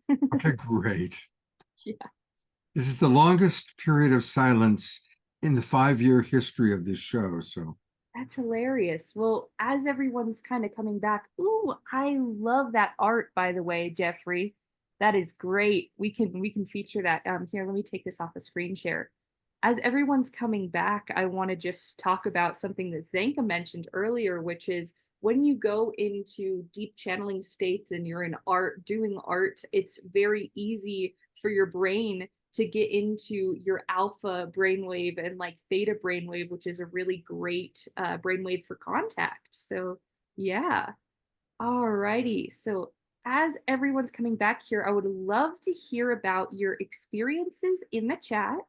And oh, there's my alarm for 6 minutes. I will go ahead and share mine with you guys. So let's see if, oh, I think I'm gonna, if I turn this off, then maybe it'll focus on my screen better. So I saw this moon with butterfly wings. Oh man, this is not working out. Let's see. if you hold it, if you there are certain points where you hit it. So I'll tell you when to stop. Try again, because there are places. Come forward, stop. And we see the blue butterfly and a leash. Yeah, we see the blue butterfly, but we don't see the, let me make the background black and then maybe it will stick out more. Okay. Oh yeah, there we go. So you can see the moon kind of. Oh, there we go. You can see like the detail in the butterfly wings a little bit. So that's what I ended up channeling. That's how the frequency wanted to express itself that I got. Oh, a poem, a haiku. Beautiful. Okay. That's so beautiful. Is that Daria? That's Darina Joy. I'll read it. Go ahead. It's her haiku poem, and it's float without effort, levitating with such ease, flying freely too. Wow, that is gorgeous. I love that. I love how that made my body feel too. It's just so bubbly and like I feel like I can really get in touch with the frequency that you were channeling through that. Thank you so much for participating. That's beautiful. Yes, okay, amazing. Would anyone else like to share their art or raise their hand? You can talk about your art experience, what that was like for you. For me, I went through and connected with a couple different times in my life. I've always really loved like jumping off of rocks and seeing how long I could float in the air. So that's very along the lines of the levitation. And I brought that into the frequency, as well as some of my childhood inspirations were a lot of fictional characters. So one of my first, this is a fun fact, one of my first childhood crushes was a character who could float and was an alien. So that was really funny. It's like an anime character. And I never put that together until like now, way later in my life. So it's funny to see how everything loops back around. Zenka and Adam, would you like to come up and share? Yeah, I was just going to say it was kind of interesting because, you know, I wrote down, it was like, oh, what's your childhood thing? I wrote down magician, which is hilarious because that's what I like to bring about is magic or whatever, right? And Lily Tomlin was someone that I really admired because she'd do these one-person shows, and she was just like, I was studying theater as a young kid and whatever. So like I drew her, and you know, Lynn McTaggart, who's also been a big influence in my life, told me, she's like, she was telling people how to follow their purpose. And she's like, dream big. And I used to have that as my password for all of my, you know, like many, many years. I used that as my password, just like dream big, because I was trying to find a way to express myself, even though no one really believed in me or anything like that. I was just like, I have to do this. And so this was just like a picture, and I can't draw, but it doesn't matter. You know what I mean? But it's just like her opening this door to like everything, like to a vastness in this light. And she's just like, go forth, you know, like, yes, you know, so, yes. And I want to say, can you hold that up to the screen so we can see it if you want to? Yeah, I mean, it's I not. love it. Okay, no, I want to say though, I want to say about this. So what you've done there, Zenka, is you have channeled that frequency of having that door open for you, for that magician energy to come through and be anchored here on this physical plane. So now whenever you see that image, it's getting like tenfold back to you because you've taken it from the etheric and you put it here in the physical. So it does not have to be a great like fine art piece of art for it to count as channeled art. And that's what I'm trying to tell everyone here and show the world is you can start channeling these frequencies, bringing them into your life in a solid way without having crazy magnificent art skills. You can just do what you're comfortable with. And then this also starts to open up your creative mind to new possibilities and new ways of thinking. And it's all a muscle, like Jesslyn and Alan were talking about earlier. Doing this, you know, it really gets those juices flowing, and it helps open you up to more possibilities in your life and more opportunities to, you know, live lucidly, like it's so displayed on your shirt. And yeah, so if you guys want to sign up for the art course, we only have a week left. And some of the things that we're also going to be going over in that course is we're going to be doing channeling for each other, which is going to be really interesting. We're going to touch on shadow work. So, you know, if you're having blockages of some kind, you know, any kind of, that will help to like kind of break you free of that and get more into this creative energy. And then we're going to be drawing from our dreams and also, yeah, drawing our guides, you know, calling in our guides and illustrating them and our spirit animals, etc.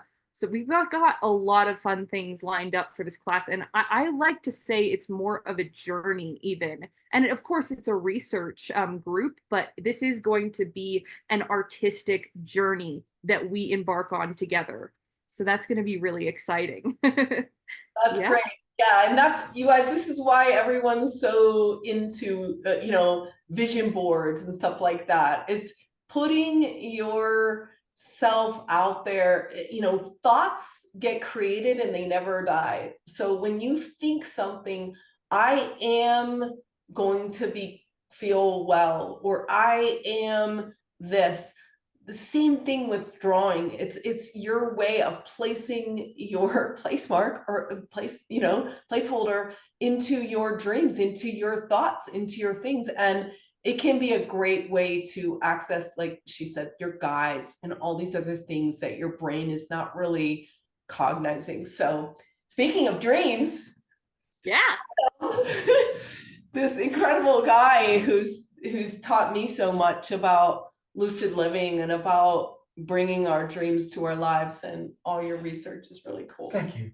And I really enjoyed going through everyone's courses this evening. Want to say just a quick word of appreciation for everything that's going on here, and the act of doing these different things is surely raising the consciousness, and that field ripples out like a pebble in a pond, and it makes a huge and incredible difference in this world. So bless you. We're going to mostly talk about lucid living.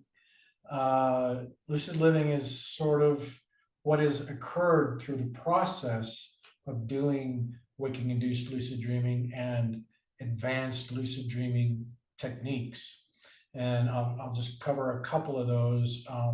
Some of the stuff we've gone into in previous courses, and some of the things we'll do this season with our team have to do with time dilation while lucid dreaming. If you're not familiar with the concept, one takes a nap or goes to bed at night and dreams for a week instead of linear real time. The time can expand, and it can be a week, a month, and if you get really adventurous, a year or more. And there's a kind of famous video that Alan Watts, there with an Alan Watts narration, that suggests that one could even dream a lifetime. And there could be the possibility that we would find someday that this is exactly what we're doing. And from that concept, lucid living has been born. I like to describe it that when we have a dream, whether or not it's lucid, we've used our consciousness to arrange energy within our minds, and that energy represents a world in which we have an experience. And so our consciousness utilizes energy to create an experience while we're asleep. And when we become lucid in those dreams, we begin to acquire the ability and methodology for being able to have and act upon that experience. We can modify or change the experience. Maybe not completely making everything. I like to describe sort of that detailed orientation. If you would imagine a giant field filled with rooms, okay, there's 17,000 rooms in front of you. Now, if you're going to get detail oriented, you have to go in and decorate every single one. And you could do that with time dilation. You could spend the next 75 years decorating those rooms, but you could also draw back and just say, I'm flying over a jungle, and you allow the jungle to be created before you. And that's a technique for lucid dreaming. With lucid living, we begin to realize that our consciousness is active within this world. The famous double slit experiment has proven that the observer has an effect on the light traveling through the atmosphere. And so our consciousness is actually having an effect on the energy that is being represented here in this world. And we are proposing that we have the ability to act upon that lucidly. And so we began a technique called blooming. And blooming is where people on a team select an object, and then we begin to count how many times we saw it. And the object started out with like red balls. And then we got a little, we all counted the times we saw red balls during the next week. And it was very numerous. We had quite an experience with red balls ourselves. And then it went to blue bears. And that was interesting. I hadn't seen one for a few days. And then I opened up a star app one night looking at stargazing and wondering if I was seeing a UFO or a satellite. And there was a blue bear right in my star app. So it was there, it counted for me. And then we got more and more adventurous. And that resulted in a couple of pretty spectacular experiences where I had said, Zenka, well, why don't we try utilizing blooming for something that we really want? And I'll let her share Oh gosh. at least one of those. Yeah, so we all just came up with three. It was like medium, small, medium, large things. And my large one was like talking to Uri Geller, because I'm a spoon bender and I like really wanted to know him. I wanted to talk to him, you know. I've been trying to get my friend to give me his number. I mean, I'd asked the Hertogs, I asked everyone I needed to get in touch with this guy. And I also wanted to have 100 people in my seminar, which I thought was impossible too. That was like right up there and impossible. By the end of the week, I was on a Zoom with Yuri Keller, and I had 100 people in my seminar. I was like, what is going on? So there was this power that was generated on our team with these 12 people, and other people had similar experiences, and my mind got blown. And so it really, this research has been very interesting. Yeah, it really is incredible, kind of the potential that we have. And I wanted to mention my impossibles was kind of hard for me to come up with at the beginning of the program. Working with LightNet and with Zenka, the impossible becomes a fuzzy gray area. But we've had an incredible effect on one another this evening. And if we think about those distances and we were to point, well, where was that person that I sensed that with? And where was that other person? And you could say, that's 100 miles, that's 1,000 miles. But what about straight up? If we think about 100 miles straight up, that's space. And there isn't a big plastic bag that holds the atmosphere to the Earth.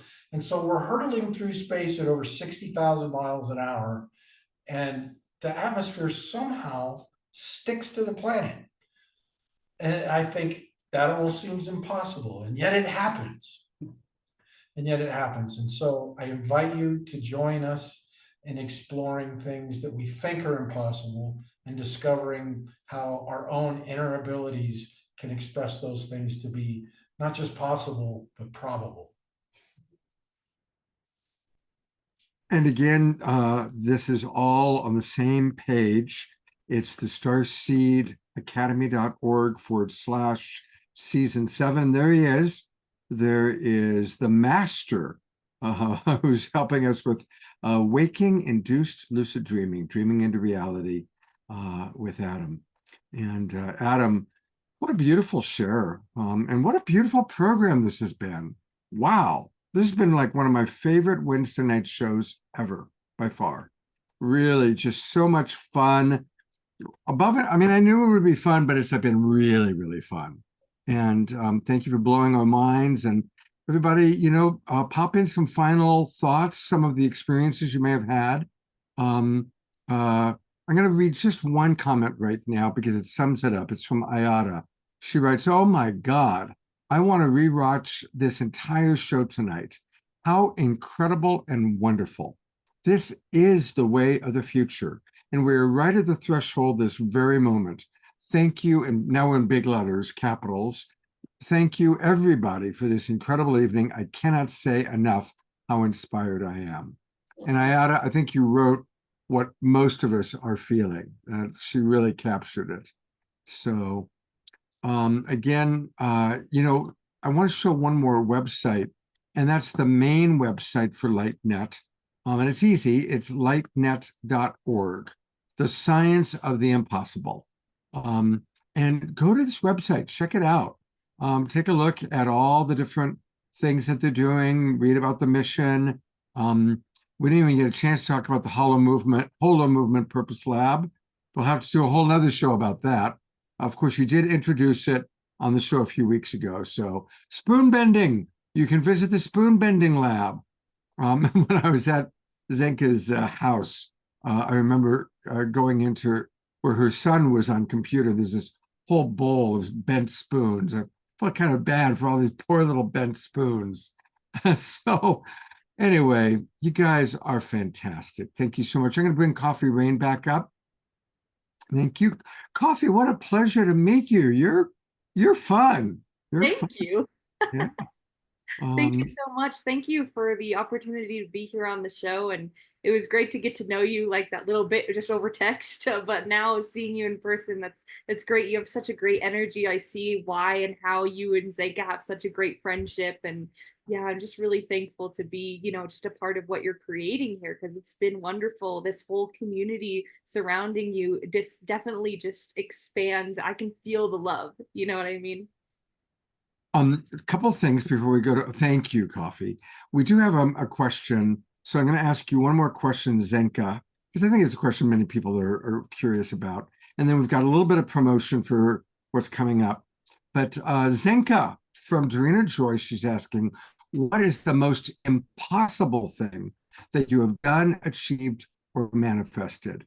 Or would it be what you already said about Uri Geller or 100 people? Oh, no. So out of his team, we started to do bigger and bigger experiments. And at one point, Glenn Ryan, who's a famous scientist, came to me and he's like, I really want my own lab. I want to focus on what I'm doing. It's my time in my life. And a young scientist came to me at the same time, Michael Ray, who said the same things, like, I want to stop doing drywall. I need to be a scientist. And I was like, well, we need a lab. And I was like, well, I don't know, like, let's put it in the dream machine. Let's use the tech that Michael had done and Adam had done. They put a circle together, and a millionaire funded them 8 months later on full salaries with a $50,000 lab, full salaries. These particular two people who had just come together, dreamed together. We applauded their like guts to dream, and we seconded the dream, and whatever happened in the whatever realms all came together, and these guys are now living the life of their dreams and that's what we can do for each other, you guys. Wow. So one of the things that I didn't even think it was possible. I was like, well, dream on, kind of. Yeah. And now my level of belief is bigger now for holding space for everybody. No matter how crazy your dream sounds, the universe wants to help you, and you just have to allow it to come in, and your belief is important. Believe in yourself.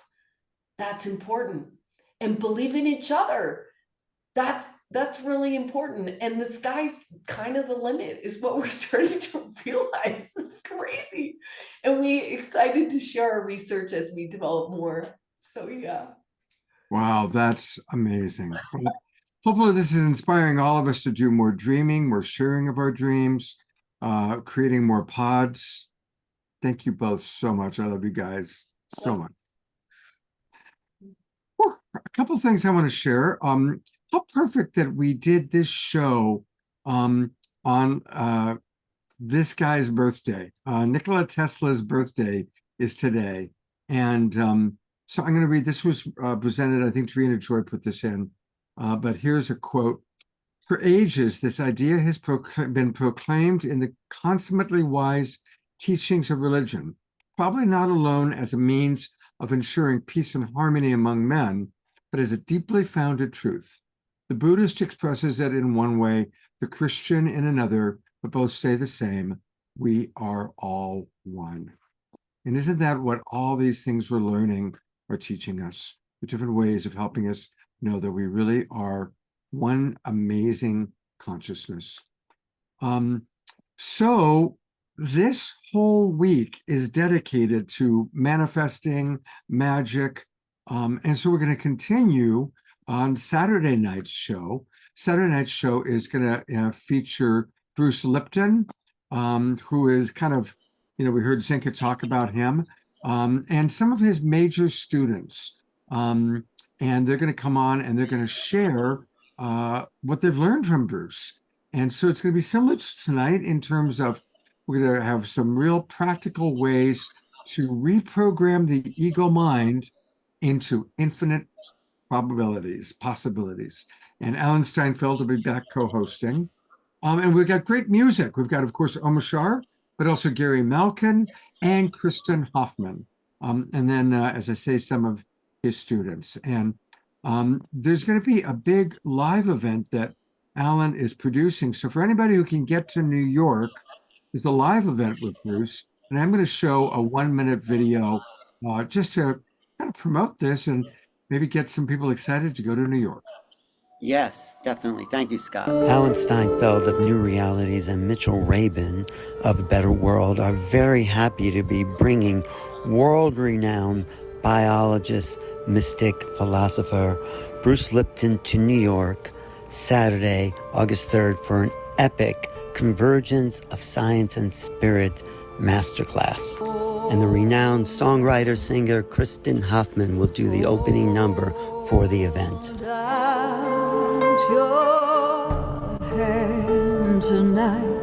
Thanks, Kristen. On this show, I asked Bruce to tell me what the 6-hour workshop in New York will all be about. You know what it's all about? Knowledge is power, but here's what makes it interesting. Knowledge of self, which turns into self-empowerment. To become the creator instead of the presumed victim is all this new science. For tickets for the Bruce Lipton event in New York, August 3rd, go to www.betterworld.net/events-2 or use the QR code. Right now we have a great 2-for-1 special because we really want people there to see this work. Thank you.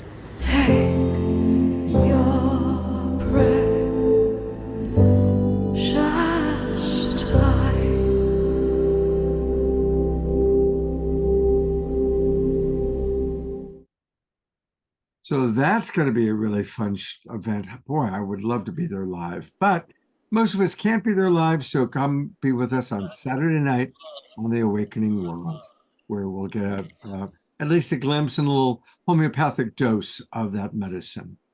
We're going to get more than a homeopathic dose now of Omashar to close us out for the night. Hey, wow. I just saw Alan just resurrected himself from the horizontal position. So that was a brilliant little video there with Bruce Lipton. I think you put it together, but it was quite astonishing. Yeah, thanks. Thank you.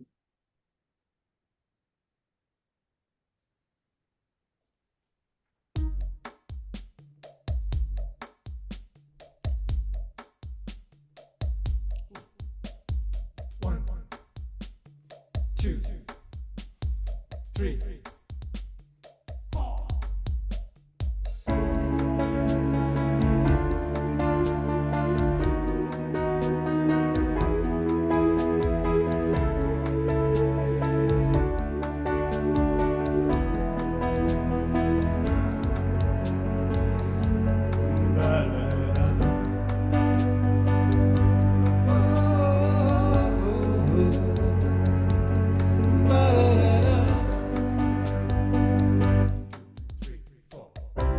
What more can I be than what I am?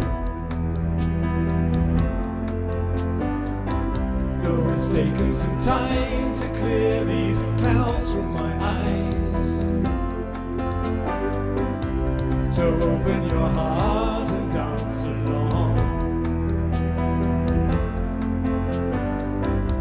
I'm thinking it's time to stop that same old song. I've come alive, so hear me now. I am in love with the world around me, and I will hold her in my arms. Lift her with my dreaming. Ba-da-da-da. I left her with my dreaming. Ba-da-da-da. I left her with my dreaming. Da-da-da-da. So don't try to hold me to what I was.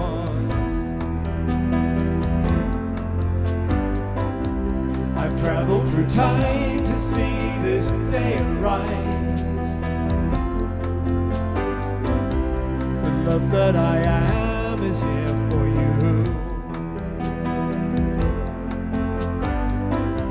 So open the door and let the sun shine in. I've come alive, so hear me now. I am in love with the world around me, and I will hold her in my arms and lift her with my dreaming. Wa-da-da-da.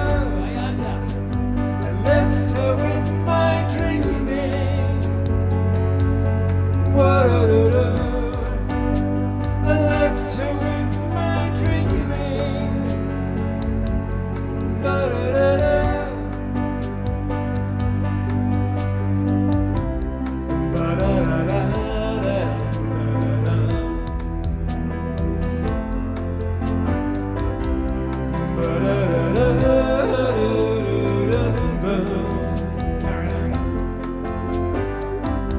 So open your heart and dance along. I'm thinking it's time to stop that same old song. I've come alive, so hear me now.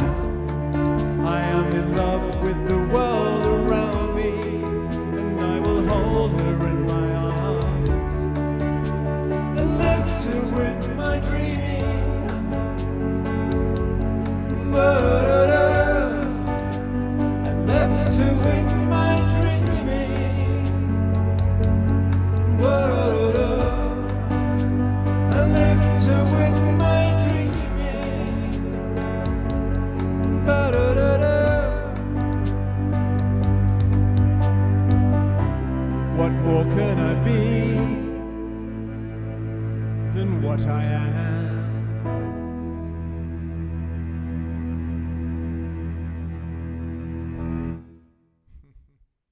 Clearly, we can be so much more, and thank God for Zenka to guide us there. Thank you, Zenka, for being just this incredible guide into infinite possibilities. And thank you, Omashar, for your amazing, inspiring music. Every song, every show. What an inspiring show. Holy smoke. It just, the possibilities are endless, boundless, and through the show, I'm getting to feel it.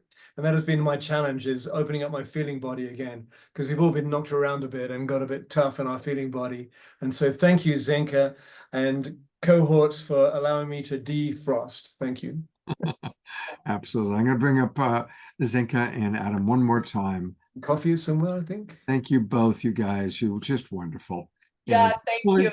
And your show on Saturday is going to be amazing. Like, tune in, please tune in if you can. so cool, so great. Yeah, so really looking forward to that. Thanks for always bringing on such inspiring people, and thanks to everyone who's here, who's watching, who's dreaming, and who's expanding that possible. So we love all you guys. Thanks so much for tonight.